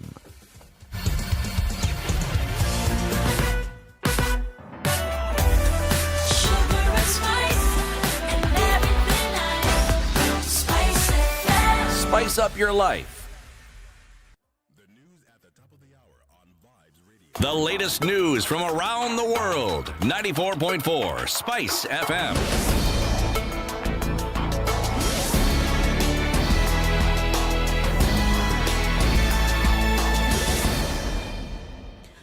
Good morning, this is the Newswire. I'm Leah Ubaga. The government will spend 260 million shillings to build new classrooms in Siaya County in an effort to achieve the 100% student plan to join the junior secondary school under the CBC curriculum by 2023. County CEC Nelson Sifuna says a total of 338 classrooms will be built in the county under the CBC development plan announced by President Uhuru Kenyatta during Mashujaa Day celebrations. The Ministry of Education has targeted 11,600 schools to benefit from the construction. Siaya is a beneficiary. Out of the 242 second schools we have, 201 are going to benefit. And in the 201, the classrooms range from 1 to the highest 6 classrooms. A total of 338 classrooms are going to be constructed. Speaking on behalf of the county head teachers, Ramba Boys High School Principal James Okoyo commended the government for implementing the plan, saying it will save teachers and learners from the pressure of dealing with congestion due to limited resources. When we were told that 2023 there will be double intake, some of us were so worried because we didn't know where we'll get money to put up classrooms. So once again, we want to thank our government for this initiative, and we pray that resources will be found so that even more classrooms are put up. Even as schools reopen after some of them sent students home due to the fire incidents, the Ministry of Education has raised concerns over failure by the same boarding schools to implement the new policies they gave them in order to safeguard students in case of an emergency. According to the report by the Ministry on Safety Standards Manual for Schools, dormitories should have an exit on each end and another one in the middle, an emergency exit. However, in the most recent cases of fire outbreaks in schools, it's evident that most of them are ignoring the directives. For instance, the dormitory that caught fire at Buruburu Girls had one exit, but the windows have grills. Chavakali High School, which was also on fire the same night, had windows with grills in the affected building. However, most schools blame the congestion in dormitories on the over-admission of students. Fear has gripped parents and pupils of Kamwangi Primary School in Gatundu North Sub-County, where more than 10 girls in grade 2 and 3 have allegedly been possessed by evil spirits, disrupting learning. According to witnesses, the girls were crawling, wailing and uttering incomprehensible words before falling unconscious. The regional Sub-County Education Officer, Edith Mudhomi, says after taking the children to hospital, medical results showed that they were all fine. We find a few pupils fall, but what we usually do, invite the medical personnel, and then what happens is that they are able to assess the situation, and what was found is that they had no charities. The situation was known that there was no medical issues surrounding the falling of the children. So what now they did as a community is to have those pastors, the parents, the staff, and the board of that school. They decided to pray together with the children, and by late afternoon they were all settled and well. If you're selling tokens illegally, Kenya Power is looking for you. Kenya Power has launched investigations against staffers illegally selling tokens at discounted prices while pocketing the money, further denting the financial situation of the company. According to reports, the staffers who use a web of unidentified mobile numbers manipulate the Kenya Power token system to generate tokens for unsuspecting customers who opt for the cheaper options offered by the fraudsters. The suspected fraudsters bank on popular social media platforms including WhatsApp, Telegram, and Facebook to lure customers. The company has urged Kenyans who have seen such individuals to report them to their offices. Two suspected drug traffickers have been detained by police officers in Keroka, Nyamira County a few hours after they were caught in the process of transporting illicit brew. Police reports indicate that the suspects, Lamek Nyamwea and Franklin Moani, were arrested after the motorcycles they were travelling in got stuck due to poor road conditions. The suspects are expected to appear in court later today to answer to charges of transporting illicit brew. And in business news, Kenya's private sector hiring increased in October and farms also increased workers' pay, partly helped by the government easing some restrictions aimed at containing the spread of COVID-19. Findings of a monthly survey show. In late October, President Uhuru Kenyatta lifted a nighttime curfew that had been in place since March 2020, a move that was expected to spur economic activity. Stanbic Bank Kenya's Purchasing Managers Index found that companies increased their workforce for 6 months in a row, with salaries growing fastest as a form of staff motivation and compensation against inflation. Nearly 730,000 jobs were lost last year when Kenya imposed coronavirus-induced lockdowns that led to layoffs, pay cuts and unpaid leave. That's the Newswire. I'm Leah Ubaga.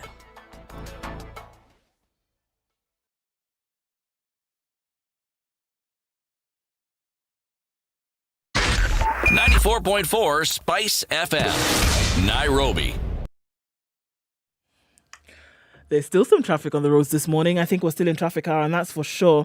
That Imaradaima stretch, we're looking at outbound traffic today, really, really slow as you're trying to approach Cabanas. We're also looking then at Outer Ring with some traffic there. Industrial area still jam-packed. Uhuru Highway, another story. What else is on the list? Coming off from Gong Road today doesn't look pretty at all. Langata Road continues to be that mess, and everybody's trying to get into the city centre by hook or by crook. Getting off of the Thika Superhighway also is no mean feat. And we're also looking at traffic still coming out of Westlands. Guys, traffic quite a lot on the streets of Nairobi this morning. All right, let's look into Kisumu. Some reports coming in there. Traffic flowing really well on Oginga Odinga Street this morning. Patel's roundabout busy but moving. Slow but moving steadily at the Kisumu Boys roundabout. All adjacent roads are busy this morning. That's what's happening in the western part of the country. Looking then east into Mombasa town. Not too bad this morning as well. Getting in and out of town is a breeze. We'll keep looking at things this morning. SpiceFM KE on Twitter through the day. Text on 40127.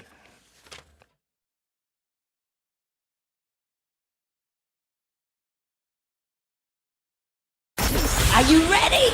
Okay. Spice FM.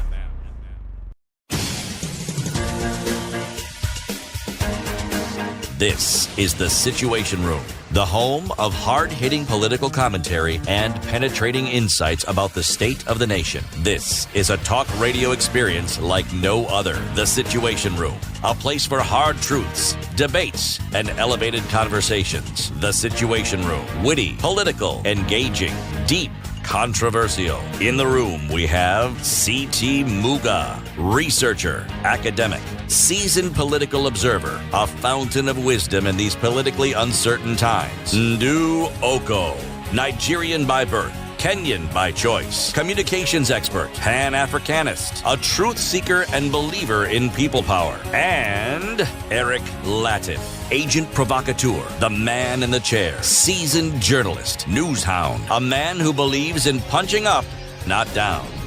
This is The Situation Room. It's 8 minutes after 9. Good morning. How are you doing? Kenya's biggest conversation gets into the fourth hour on this first Friday of the month and the week. Yes, City? Ngoja. Naipang. Tena. Anza. And Gen. Start again. Anza. That was teasy. Okay. Yes, triceps. That was warm up. That is warm up. Press up, sit up, stretch. Now I've stretched. And conga. Naipang, and Gen. Clever is the eye that has traveled. Clever is the eye that has traveled. It's an interesting one. It's a good one. It's a good one. Today, as we're looking at the stories, there's a lot that's happened over the last couple of days that's actually even been covered in today's newspapers. That's some interesting, some hilarious, some bizarre stories. There's one that you're looking at, Ndu. I know, it's a glaring headline, right? There are a lot of things going on. Her left hand lay beside her. The other had been chopped to pieces. This is in the Standard today on page 10, on the same page where other of these violent cases have been reported. A woman is fighting for her life at the Busia County Teaching and Referral Hospital after she was attacked and her hands chopped off. The family of Janet Auma claimed she was attacked by her husband following a domestic dispute. Auma's mother, Modesta Owino, said the two have not known peace since her daughter, aged 20 then, moved in with Ouma 2 years ago. The couple has a 1-year-old baby. The two had dated for a few months before they started living together. Auma's parents were against their relationship because they felt their daughter was too young for the marriage. Their marriage plunged into headwinds just months after they had started living together. We have been trying to tell her to quit the relationship, but our pleas have fallen on deaf ears, Mr. Owino said from the county hospital. Theirs had been a tough relationship. In fact, we have lost count of the times they fought, and she has always ended up sustaining serious injuries. She would come home after being beaten, but interestingly, she would go back to her husband after recovering. She claimed that after another disagreement 10 days ago, the daughter packed her bags and left for her parents' home in Burinda village in Butula constituency. I told her there was no way I was going to allow her return to her violent husband. I feared for her life. But on Monday, the husband is said to have followed her to her parents' home and attacked her with a panga before fleeing using a motorcycle. Owino said she had sent her daughter to fetch firewood so they would make breakfast when the man confronted her. I heard Auma screaming. I rushed to where she was picking firewood and found her lying in a pool of blood, unconscious. Her hands had been chopped off, and she was bleeding profusely. The left hand lay beside her, and the other one had been chopped into pieces. I saw her husband escape on a motorcycle. I saw him. He was still holding the machete he had used to attack my daughter. He wanted to kill her. Auma's grandmother, Margaret Atieno, said, "My grandchild had a promising future. She wanted to become a teacher. The attack has shattered her dreams." Border Border riders responded to the screams, but they were too late. It would be a different story had the riders caught up with him. We're calling on the police to speed up investigations and make the author of this heinous act face the full force of the law. Eish. My goodness. That is some serious level violence. This is beyond a disagreement between husband and wife. This is not disagreement. Yeah, it's way beyond that now. Because here you've caused there's grievous harm that has been caused, and beyond that, it's the vicious act, chopping off both hands, and even it's almost as though you thought the hand would be able to come back together and get back onto her body, so you chop it up into pieces, so that the likelihood of that happening is completely extinct. What is it that drives a person to want to meet such violence against another person? To somebody that and somebody who isn't even fighting you, right? Hey. And probably somebody who would not have the capacity physically to fight you anyway, even if they wanted to. Huh? It is, and this is not the first case of this particular nature that we are seeing. Domestic violence going to this extent of grievous bodily harm, even dismemberment. Somebody's limbs being chopped off.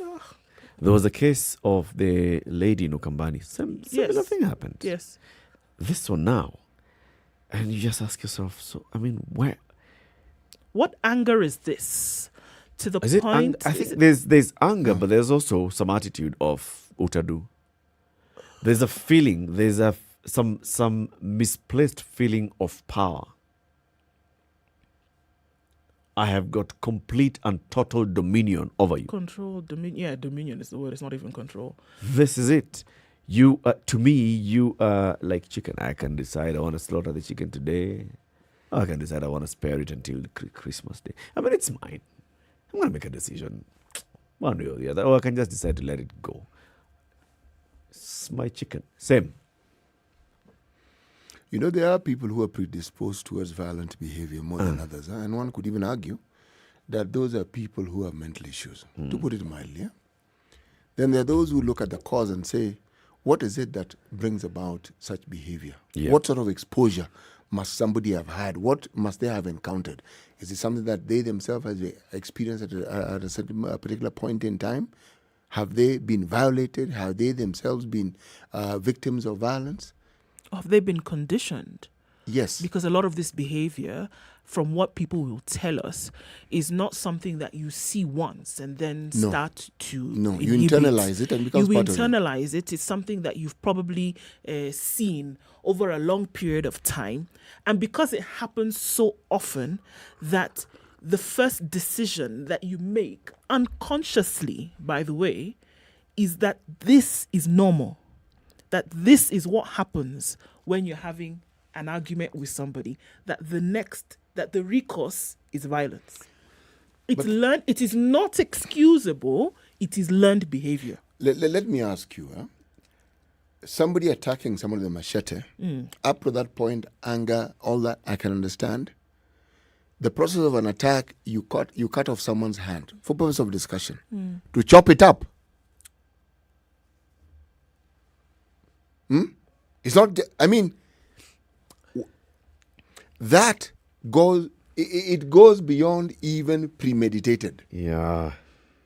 This is what I was saying. It's almost as though you feel, and this is, there's clearly a moment here where all the faculty had not connected, because this rage went to the point of madness. Maybe you think that in some alternate situation, the hand could reattach itself to the body. You are giving credit. You are giving too much credit. And then you find a way to avenge this act. So let's just make sure that nothing can ever come of this again.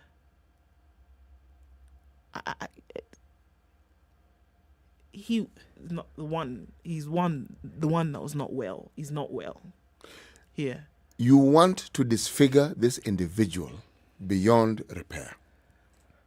And then you want to expunge all hope or any possibility that this individual then could return to normalcy. Health and normalcy. Yes. Yeah. This is a very, very, very, very... when it is presented in this very case. bizarre sense, and you have the drama of a machete and the chop him off the arm, it is horrifying. It is something you don't even want to contemplate. No. And yet, look at what this person has gone and done. Do you really think that this is somebody who sat and thought of the consequences of what they were doing or what might happen? Yeah. And if they did, what do you think they thought the outcome would be? No, nothing. Yes. Absolutely. Outcome nothing. doesn't seem to feature. No. It doesn't play anywhere here. In this, look, but what are we looking at? That this is not the first time that they've had an altercation of this manner, right? They had been fighting previously. He would beat her up, put her back together, the whole I'm sorry kind of thing. Then they go back. She's gone to her parents' house. She recovers and goes back. Her parents have begged her, please do not go back here. She gets better. She heals. There's something wrong with this story. She heals. What's wrong with the story? She heals There's and goes something back. very wrong with this story. Something wrong with the parents, something wrong with that community. This level of violence, and it has never been taken to the authorities. I mean, for heaven's sake, it's been escalating before their very eyes. You're begging your child, and yet, are you saying that you've been emasculated to the point where the only thing you can do is beg your child not to go back to this violent person? And that there's nothing else you could do? What would you do, CT? What would you do? This is a 20-plus-year-old woman. What I yes, would do she's your daughter. She's your daughter. So to you, she's a child. But she's an adult in every other sense of the word. In her own, in the law, she's is an adult. 20. Eric. Left of her own volition and started living with this man. As she was living, as a parent, you told her, you know what, I don't really encourage you to go into this relationship. She decided, what do you know? I'm the one in love. She moves. The relationship is violent. It's abusive, emotionally and physically. She gets abused. She comes home. You nurse her. You tell her, please don't go back there. You know what, my daughter? It's about time you just ended this. And I can imagine even the parents maybe even calling somebody and saying, please talk to her. This girl. She gets up, goes back. They couldn't go to the police. What do you do? They couldn't go to the police. Who? These people. They couldn't report this man to the police. Must the person who's been violated report to the police, or can an assault be just reported to the police as an assault that you have witnessed? Must you report for the police to be involved? You're right there. Secondly, this individual doesn't live on some island. He has relatives, he has whatever. There's no indication that an attempt was made to even talk to his relatives and what have you. You asked me what I would do. Eric, what I would do, I cannot say on radio. Okay? What I would do. I would certainly not say it on radio. But there is a lot that can be done. Somebody who is that violent, it doesn't have to be my child. It just has to be somebody who has that inclination. That is a person whose activities have to be halted at the earliest possible opportunity. Okay. So one of the things that you would do is report the matter to the police. I would report the matter to the police. One of the things that you would do. I would certainly do that. What else? The unspeakable. I cannot say it. That's why it's unspeakable. You know, I'm just looking at what the mother is saying. This particular time, she came home. The daughter came home to her mother, and the mother said, I told her there is no way I was going to allow her to return to her violent husband. I feared for her life. The man came to their home, the mother's home, with a panga and attacked her there. Now, previously, he's been, clobbering her left, right, and center. And she comes home. The mother speaks to her daughter, says, look, what is it? What are the issues? Get out of that. Forget about that relationship. Let's move on. So I hear you when you say that, you know what, the mother should have taken the matter to the law. Maybe it's not reported here, but maybe let's say she went to the chief. Let's say she went to the authorities and said, you know what, my daughter is being. You know, the thing about communities is that there are people who are arbitrators in community matters, okay? Yes. There are people you can go to, even if you want to go to the police. I'm certain this person must have relatives. You also must have relatives. I mean, the avenues for seeking even a resolution. The grandmother is alive and is alive to this matter. Yeah. Yes. And in that entire story, yes, the only male I see in this story is the perpetrator. Yes. Are there no men in this family? Are they? I mean, I'm asking very many questions because when you ask, what can be done? There is a cousin called Joseph Odor who says he has always intervened when his cousin and the husband quarreled. It never occurred to me that their differences would get this serious. We fear the suspect could launch another attack. So people know about this. People around this victim. There's something wrong with this community. They know about it. There's something wrong. They have tried to address it the best way. No, they haven't tried to address it. What they have tried to do is they've nursed her wounds when she's come home and she's been attacked. Yes. Somehow they do not, they may not say so, but they are not totally averse to violence against women. It's not something that bothers them. It's only when something of this nature happens, then they go, oh, we didn't know this was going to happen. You didn't. You didn't. No, they didn't. Are you telling me that this person lives in isolation and people don't know him? These violent tendencies, he has them, has had them, and people know he has had them. And there are people who will know the things he has done when he has those violent tantrums. It's probably one of the reasons why the mother was discouraging her to get into this relationship in the first place. All right? She said she was young, too young for this, right? Yeah. Too young to be beaten. But she was 20. Too young to be married. But she was 20. They felt that she was too young to have been married. I think they were comparing, in terms of her age, they were comparing to his. And the potential as well, maybe. Yes, to his age, that she was too young to get married, but she insisted.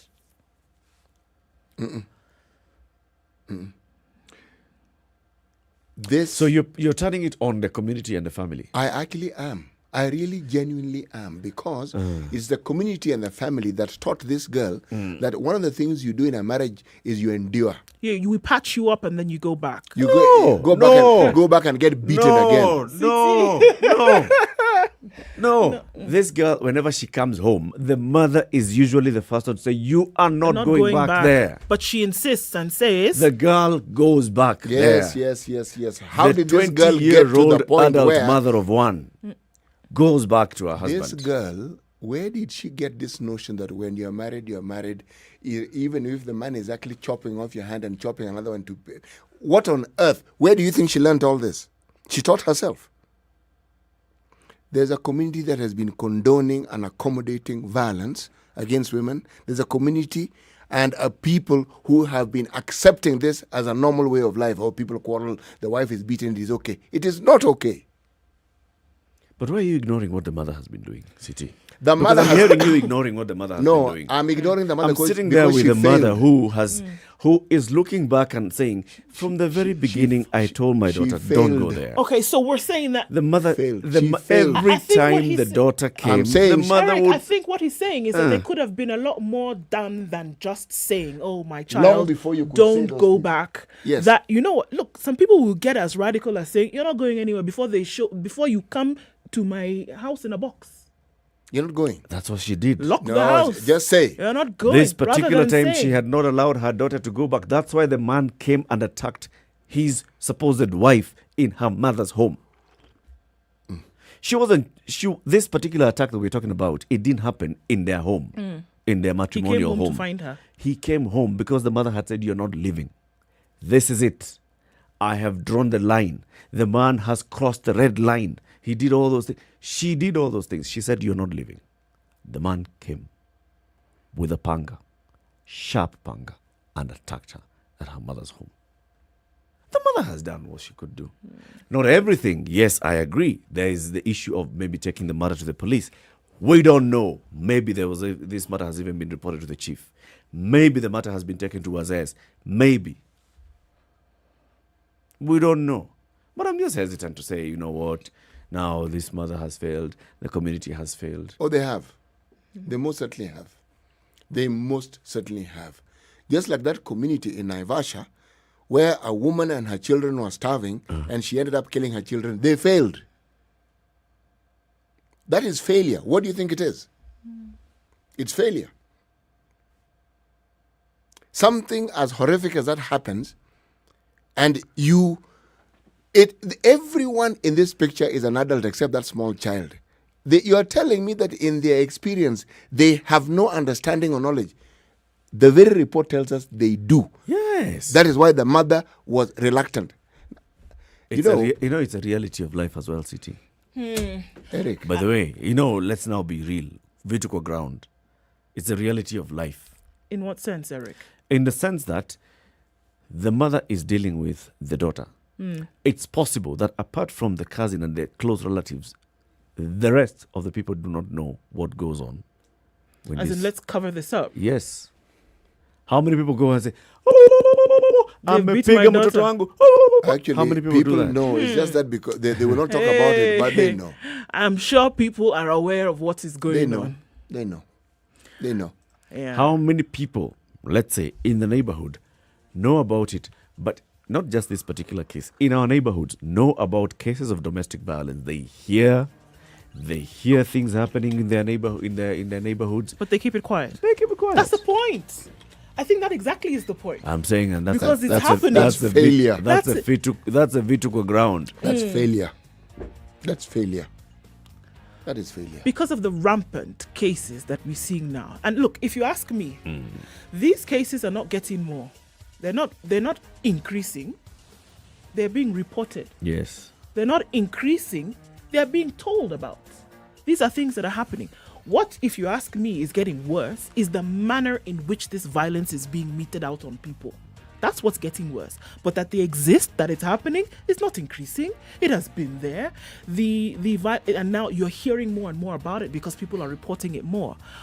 But I say, if you see something happening, you are aware that it is happening, and you do not talk about it in this manner, did it have to get to this point where the hands are being chopped off? It doesn't. And then we're not saying anything about it we're not saying anything about it because, it's. I'm just it's reminding not my ground. CT earlier on this show, he reminded us things between two people happening between two people.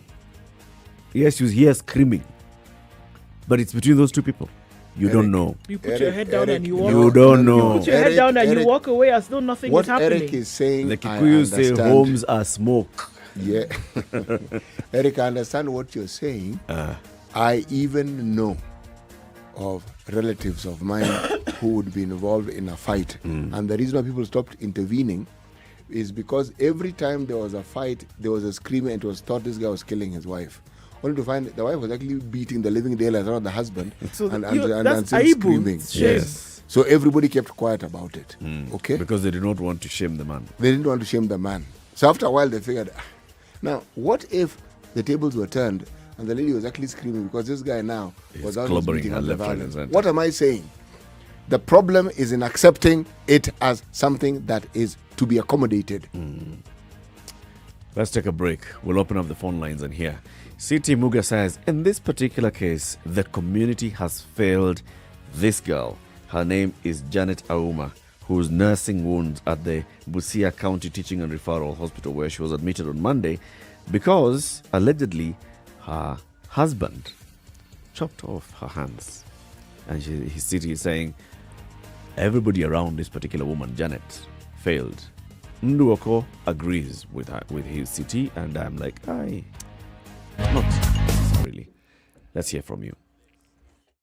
This is the Situation Room, the only way to start your day. Spice up your life. Hello. Halo, umesikia? Nimesikia nini? Hujasikia habari? Hebu acha nikuambie. Kile kimetokea. Hello? Hello? Hello? Don't wait for hearsay. Dial star 550 star 2 hash to read the Nairobian e-paper from the convenience of your mobile phone for only 20 shillings from your telecom line and stay up to date. The hottest talk of town with no additional charges. Classic soul, R&B, smooth jazz, neo soul, and nostalgic ballads. Make some noise. Yeah. You're listening to Spice FM. Partly sunny conditions at 20 in Nairobi, highs of 26 and lows of 15 today. It's cloudy at 20 in Nakuru with highs of 27. It'll come down to lows of 15. 15 will also be the low in a cloudy Nyeri at 19, highs of 25. And Eldoret is cloudy this morning, highs of 25 and lows of 12. In Mombasa, it's still raining in some parts at 29, highs of 31 and lows of 25. While Malindi is also raining now at 29, highs of 31 and lows of 26. It's cloudy in Kisumu at 24, highs of 28 and lows of 19. While in Kakamega, 24 degrees and cloudy, highs of 29 and lows of 16. Kampala is cloudy at 21 with highs of 25. We'll see lows of 18. While in Dar es Salaam, it's raining at 29, highs of 31 and lows of 24. Johannesburg is sunny at 20, highs of 28 and lows of 14. While in Lagos, mostly sunny conditions at 26, highs of 32 and lows of 25. It's raining now in Kinshasa at 24, highs of 31 and lows of 22. Raining in Paris as well, combined with the cold weather, doesn't look too pretty at 6 degrees, highs of 11 and lows of 5. Cloudy conditions at 8 in London, highs of 10 and lows of 8, and it's clear in the Big Apple at 6. Coming into Thursday morning, 11 degrees will be the high and lows of 4.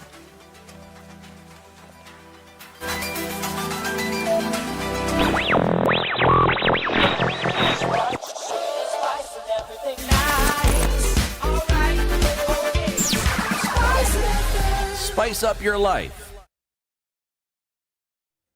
All right. In terms of time, we're out of traffic hour. But in terms of the situation on the ground, things are thick. It's still getting into the city centre and it's very, very heavy. Coming off Ngong Road, we're looking at Langata Road, quite thick as well, trying to join at the Nyeri Stadium roundabout. Aerodrome Road doesn't look too easy to get through, at least not for now. Kiambu Road, my goodness, it's like a message was sent and said, don't get off Kiambu Road today, just stay. And folks are doing what? They're staying. Limuru Road as well. Nobody got the memo, but very, very thick and heavy all the way from the village market out then towards Parklands and into that whole Ngara area. Yeesh. It's a mess. Looking much better though, coming off Outer Ring. Some parts of that eastern bypass though further ahead, not smooth. Langata Road, wow. While you were away, Langata Road looked a lot better. And we just have that little bit of a hold up right around the Wilson Airport. Apart from that, things have settled up down to a dull roar. Hopefully we keep it like that for most parts of the morning. Let's talk if we don't. SpiceFM KE on Twitter. Text 40127. 102.5 Spice FM, Kisumu. Mature, intelligent talk every morning. Spice up yourself.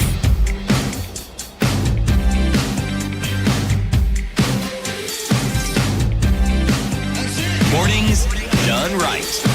94.4 Spice All right, FM, 26 Nairobi. minutes to 10. Kenya's biggest conversation. It continues 0719012600. So we're talking about a case that's been reported in the Standard today about domestic violence. The family of Janet Auma is claiming that she was attacked by her husband following a domestic dispute. Auma's mother, Modesta Awino, says the two have not known peace for the last 2 years since the daughter, who was then aged 20, moved in to live with his man. The couple has a 1-year-old baby.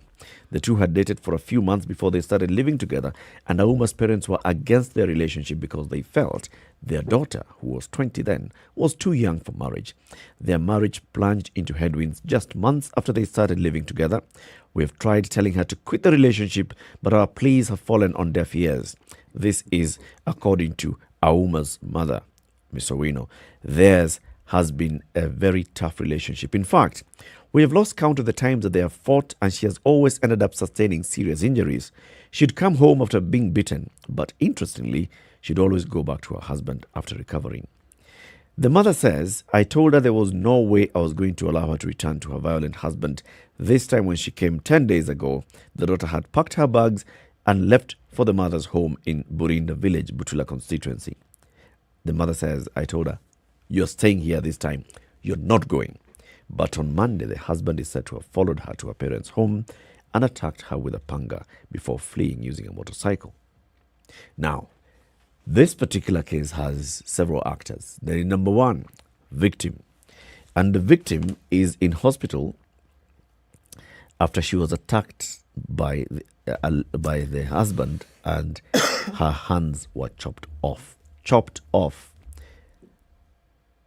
Hands chopped off, not that he slashed, no, chopped off.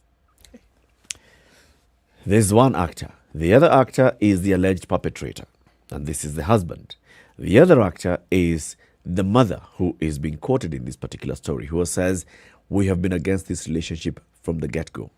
The other actors are close family members, like a cousin who's been quoted here, who says, we have tried to talk to the man, we have talked to the girl. It never occurred to us that the violence would even escalate to this kind of level. The other actors are neighbors and people who are close friends of this family. What role have they all played? Now, Siti and Ndu are saying that there's a failure here. There's a failure in the nucleus family, the mother and father and close family members, and there's failure in the community.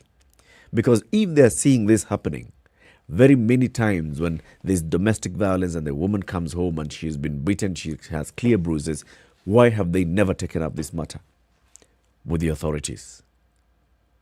But I'm thinking, okay, so we don't know the full story, but why are we shifting the story away from the main actor here, the alleged perpetrator? And bring it to everybody else. Away from him, but how are we shifting? It's not shifting away from him.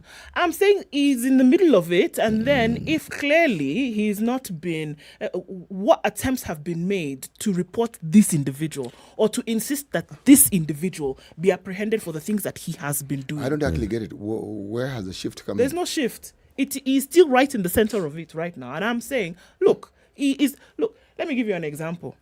In Nigeria, you're walking along the street, somebody tries to steal from you. In northern Nigeria, the word for thief is barao. By the time you open your mouth and shout barao, everybody is there chasing said barao until they catch up with him or her. Right? Yes. So we're saying at that point, why has nobody been shouting barao? Why has nobody been saying this gentleman has been doing this thing? And saying that the same community is the one that has been harboring and nurturing the baraos. Yes. Because, yes. because there's an existence of barao, we blame the community. Actually, yes. Yes. People. Yes. We know that something is happening. Let's go to the phone Let's lines. say that this individual has been helpless. Let us help. Rotich in Mombasa. Hi. Hi, good morning. How are you guys? Very well, Fine, thanks. thank you. Yeah, and the topic today is a bit saddening, yeah? Mm. And as far as domestic violence is concerned, and actually the greater percentage of perpetrators being, not perpetrators, but the victims being women. Mm. Now, my sole contribution on this topic is, as far as Juma's case is concerned, One, the victim herself, given her age, she was, in my opinion, she was young to the extent that she could not fully understand the dynamics of the relationships that she was in. Given that she would go home to her parents when such a thing happened, and she would still go back to the same man. I think the age for her was just a disadvantage. But also in some situations, some young girls usually get into relationships that are good, and they stay long in the relationship until maybe they part ways with the partner through death. But when it comes to the perpetrators, the men, and what is well known is that men who feel that they know and feel strongly that they have control over a woman usually tend to resort to violent means when it comes to solving issues or sending a message or warning. But there is also a very same example like that, not the same example, but a case like that one of that lady was some former high school teacher in Kericho County last year who was attacked at her mother's kitchen and she succumbed to her injuries. When she was preparing a meal in her mother's kitchen after she had left her matrimonial home because of the wrangles that they had with the husband, the husband resorted to go not to negotiate but to harm the lady. And the lady died. And she was buried. And the guy was taken into custody and later on arraigned in court. Actually, I think the case is still pending. And to an extent, relatives and parents are usually to be blamed for this. When there are telltale signs, red flags, and in a relationship, where to the point that your daughter, your sister, your niece is being harmed, why do you encourage her to stay? He's not. There has been very direct attempt at discouraging her to stay. Yes. No, in some cases, some parents would want to, or relatives would want the lady to go back. You see, for let's work it out. Yes. Yes, this lady's mother tried talking to the girl. Don't go back to him. Having had past experiences, or rather gotten information about her, what the daughter was going through in the relationship. And she tried to keep her off from that man again. But the man came to her home and chopped off her hand. Now what I'm talking about is these are the situations whereby usually parents and relatives usually encourage people to stay in violent relationships. What would you feel? As in, look at it this way. That's your daughter. That's maybe your granddaughter. That's your sister. Would you want her to one day come back home? You'll be called there. So, Rotich, are you saying that? Are you agreeing with the city that the community is encouraging? Yes, our patriarchal society or community is encouraging this. Had there been grounds previously whereby when such things usually happen, the women in those relationships are welcomed back home, maybe given means to survive, given an environment where they can thrive economically, these things will not be happening. Okay. But the problem is when it happens once, it happens twice, it happens thrice, and we keep him quiet. You see what happens? The next thing is being told, so-and-so has been beaten by the husband. But actually, in reality, you are being indirectly asked to go and identify the body in the morgue. Yeah. Thank you, Rotich. And that is not the best that we would want to be. We rather have a society whereby, as in relationship, thrive on the basis of love, understanding, and all that. But when it comes to a society whereby we exercise a lot of control over women, and when it comes to solving issues, we tend to be violent, we lose it completely. Asante, Rotich. Thank you. Have a lovely day. You too, guys. Asante. Zachary. Oh, good morning. Good morning, guys. Morning. Good morning, Zachary. I hope that you are okay and you are sounding good, and you look good. We are fine. Thank you. Oh, thank you, and may God bless you more. Now, let me say this: first of all, is to wish that girl, that lady, a quick recovery. As I pray that guy is apprehended. But then let me say this. In Kikuyu, I don't know whether you are going to allow me to state a certain proverb in Kikuyu. Go ahead, please. One of them says, Musheri na mumo ni mwetekeri. What does that mean? Mumo is the youth. And the youth have got this so much energy such that they are daredevils, okay? And they count everything. And anything, yeah? Now, when you are a parent, definitely at a certain age, you have to go to move around with this more, the youth, yeah? They become teenagers, they become now marriageable, and they have got this feeling of attraction and love, you know? So you have to be in these things, whether you like it or not. That is why the Kikuyus have got this thing. Now, let me say this, Mr. Eric. The Mwalimu there, the Jadura. Today I call him the Jadura because he is an elder. Yeah? Once your daughter goes out there and he goes with so many kind of cars, she will come home and say, okay, this is the guy that I have chosen. And the lady is of age. Yes. The fact that she has brought that guy to you, this is, I think I have chosen this to be my future husband, yeah? In fact, it's only a privilege they are giving you, because even if you say no, they have the right to say, okay, they will elope. Let me use that word. They will elope. So it's a privilege they are giving you. Now, you as a parent is to ask that lady, now that daughter, yeah? Why did do you know this guy? Do you know his lineage? Or can you try to profile him for me, yeah? And then, based probably on my experience, I will try to coach her. I'm very, very sure that the statement that we are getting is that the girl used to come and she is nursed and then she goes back, yeah? That statement alone, that she used to come, she's nursed, you know, and then she goes back, yeah? That should be the red alert, the sign. And do you know what I would have done if I were me? If you were the mother, what would you have done? Oh my God. That guy would have known that there are some people who are very, very keen on their security. Yeah? There you go. Because one thing... So you take action on the man. What kind of action? I would even have involved the community around my home, yeah? Okay. And then I tell them, okay, do you see this little Ivira here? Look at her neck. Somebody was trying to struggle her, and it is so and so, yeah?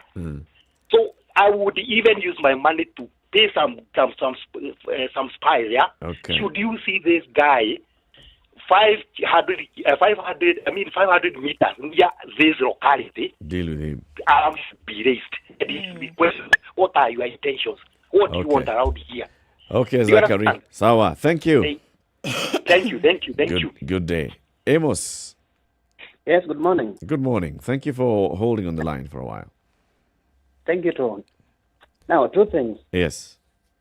I think because there have been many cases, and most of the time you look at these families, realize in terms of financial stability, they are a bit poor most of the time. So when they get somebody who is perceived, I don't know whether they are wealthy or they are perceived to be at least having something, then irrespective of the treatment they do to your daughter, people tend to always stick on. Yeah, absolutely. So number one, if you have a daughter, please ensure that you how do you call it?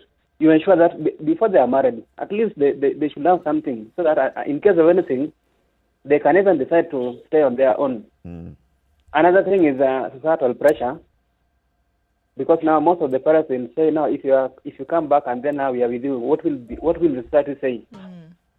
So it's like they look at the societal pressure at the expense of the lives of their children. And that is now most of the time one of the cases. So we just say it is a... What about in cases, Amos? Yes. Where you have brought up your daughter very well. She gets to the age of adulthood. She gets her ID. She gets it in her mind that she's now independent. She'll make her own decisions. She starts going out with this man. You question the man's character, you question everything, and you say, no, I forbid you. And she tells you, forbid me as who am an adult. She goes ahead to move in with this person. They get a baby. She endures violence. She comes home and you tell her, look, this is what I've been telling you. Of course, as your daughter, you're going to nurse her. And you tell her, stay here. You come back home one evening, she's gone back to that same man. What do you do? That man. Okay, the first question is, it depends on how you question them. Some of the time you realize, sometimes you become violent, which might not bring any solution. All right. Because now she's an adult. What are the ways? How do you always question her? Do you put her down at least to come up with the facts so that you can discuss to get the bottom of the matter? Or do you just come and make noise, which most of the time doesn't bring any solution? Yeah. So we also have to question how we correct our children. We should perceive dialogue, at least to sit down, bring the facts, so that at the end of the day, I'm very sure if you do it well, even her, she's an adult, she'll understand by the way, why are my parents against this one, or how are they talking this way. Okay. Thank you, Amos. Just become violent. Yeah, thank you. I'll tell you, they hurt. And these matters of love. Maxwell. Yes, sir. Good morning, sir. Good morning. How are you? Very well. Are you still in Lokichogio? No, I'm in Kajiado now. Hey, okay. Hi to the rest. City Ndu. And how are you today, sir? Maxwell. I'm very, very well. Okay. I'm privileged to be a father of daughters. Yes.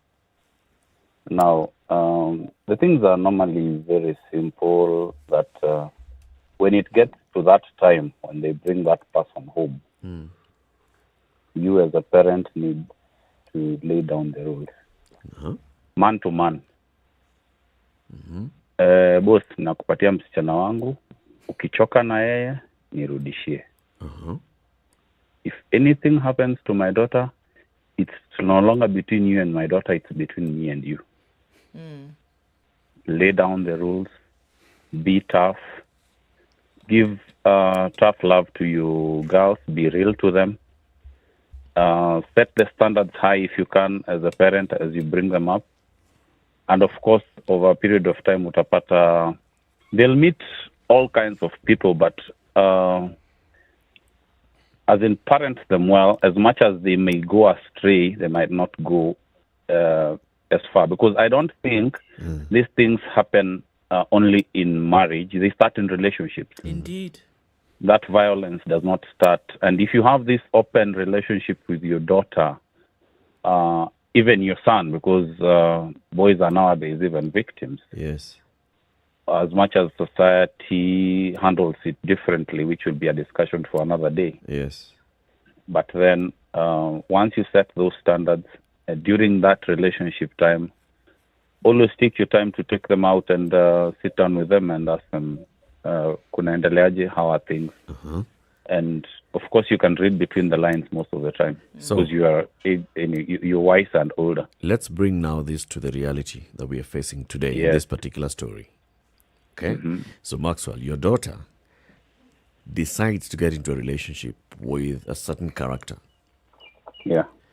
As a father, you notice that she's in a relationship with this particular person. You don't approve of this relationship.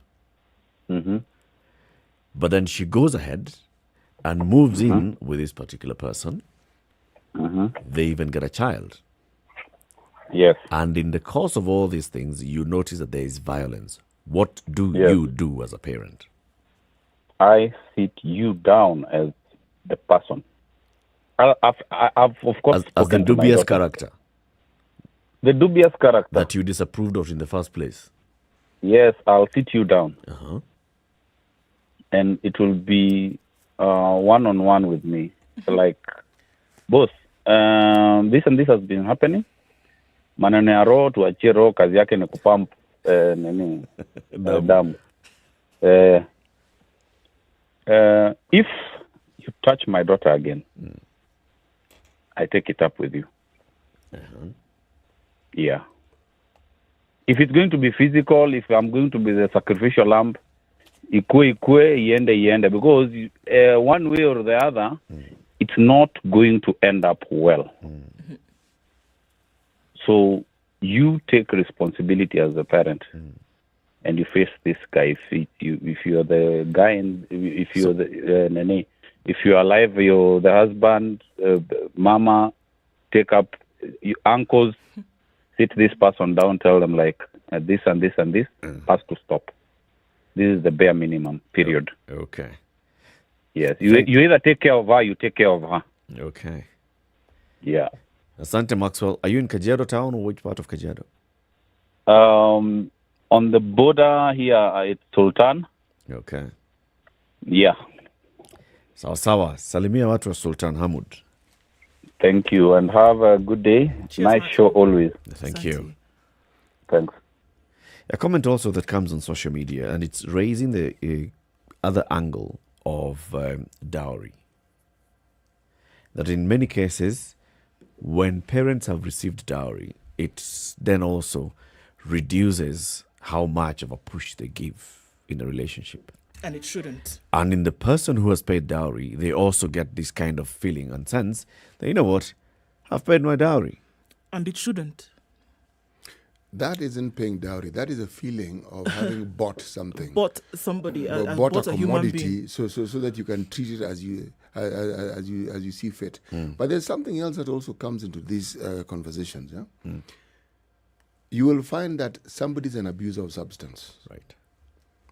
Either it's alcohol or bangi, cannabis sativa, or they are a consumer of some of these negative, retrogressive societal norms about positions that women should have and how women should be treated. And possessions, humans as possessions. So, I mean, when I say the society to blame, I mean precisely that. They are.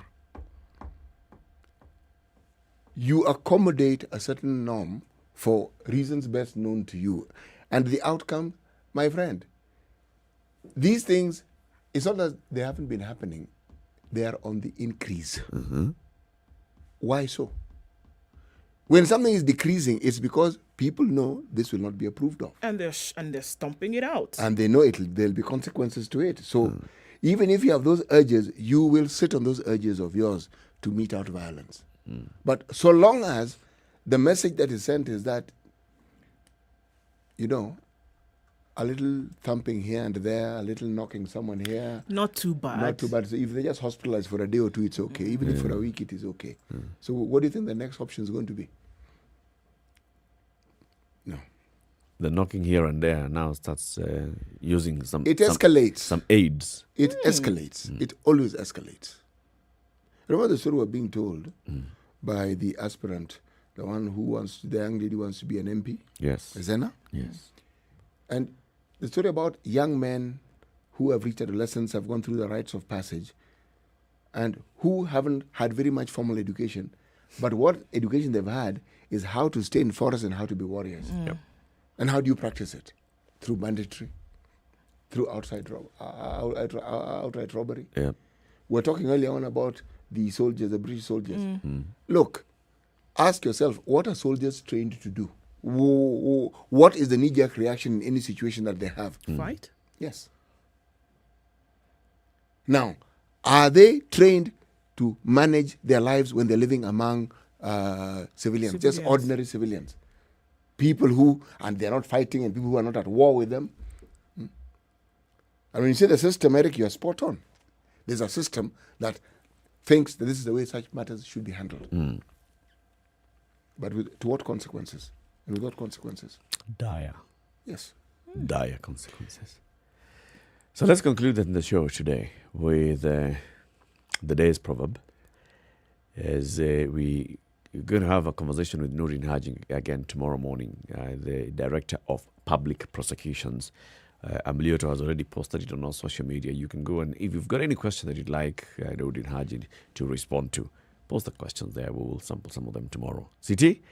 Today's proverb then? Before the proverb, let me just wish our Hindu brothers and sisters a happy Diwali. It's Diwali. All right. What does it mean? It's a festival of light. Yes. And therefore? It is Remembrance of the delightful removal holiday. of all evil. Yes, exactly. And it's being celebrated today. So, one wishes those who have taken time to celebrate this wonderful day a happy Diwali. It's a very important day to them. Oh, it's an extremely important day, not just an important. Should have been a public holiday. Now you've taken me to the realm that is beyond my pay grade. Let me deal with something within my pay grade, and let me read today's proverb. Okay.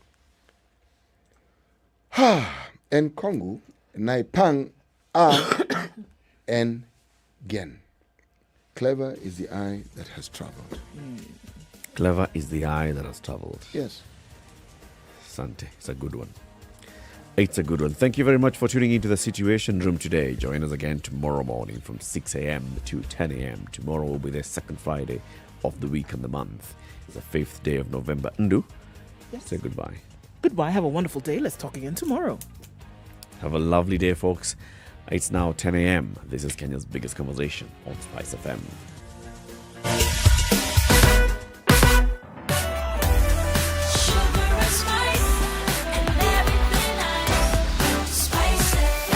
Spice up your life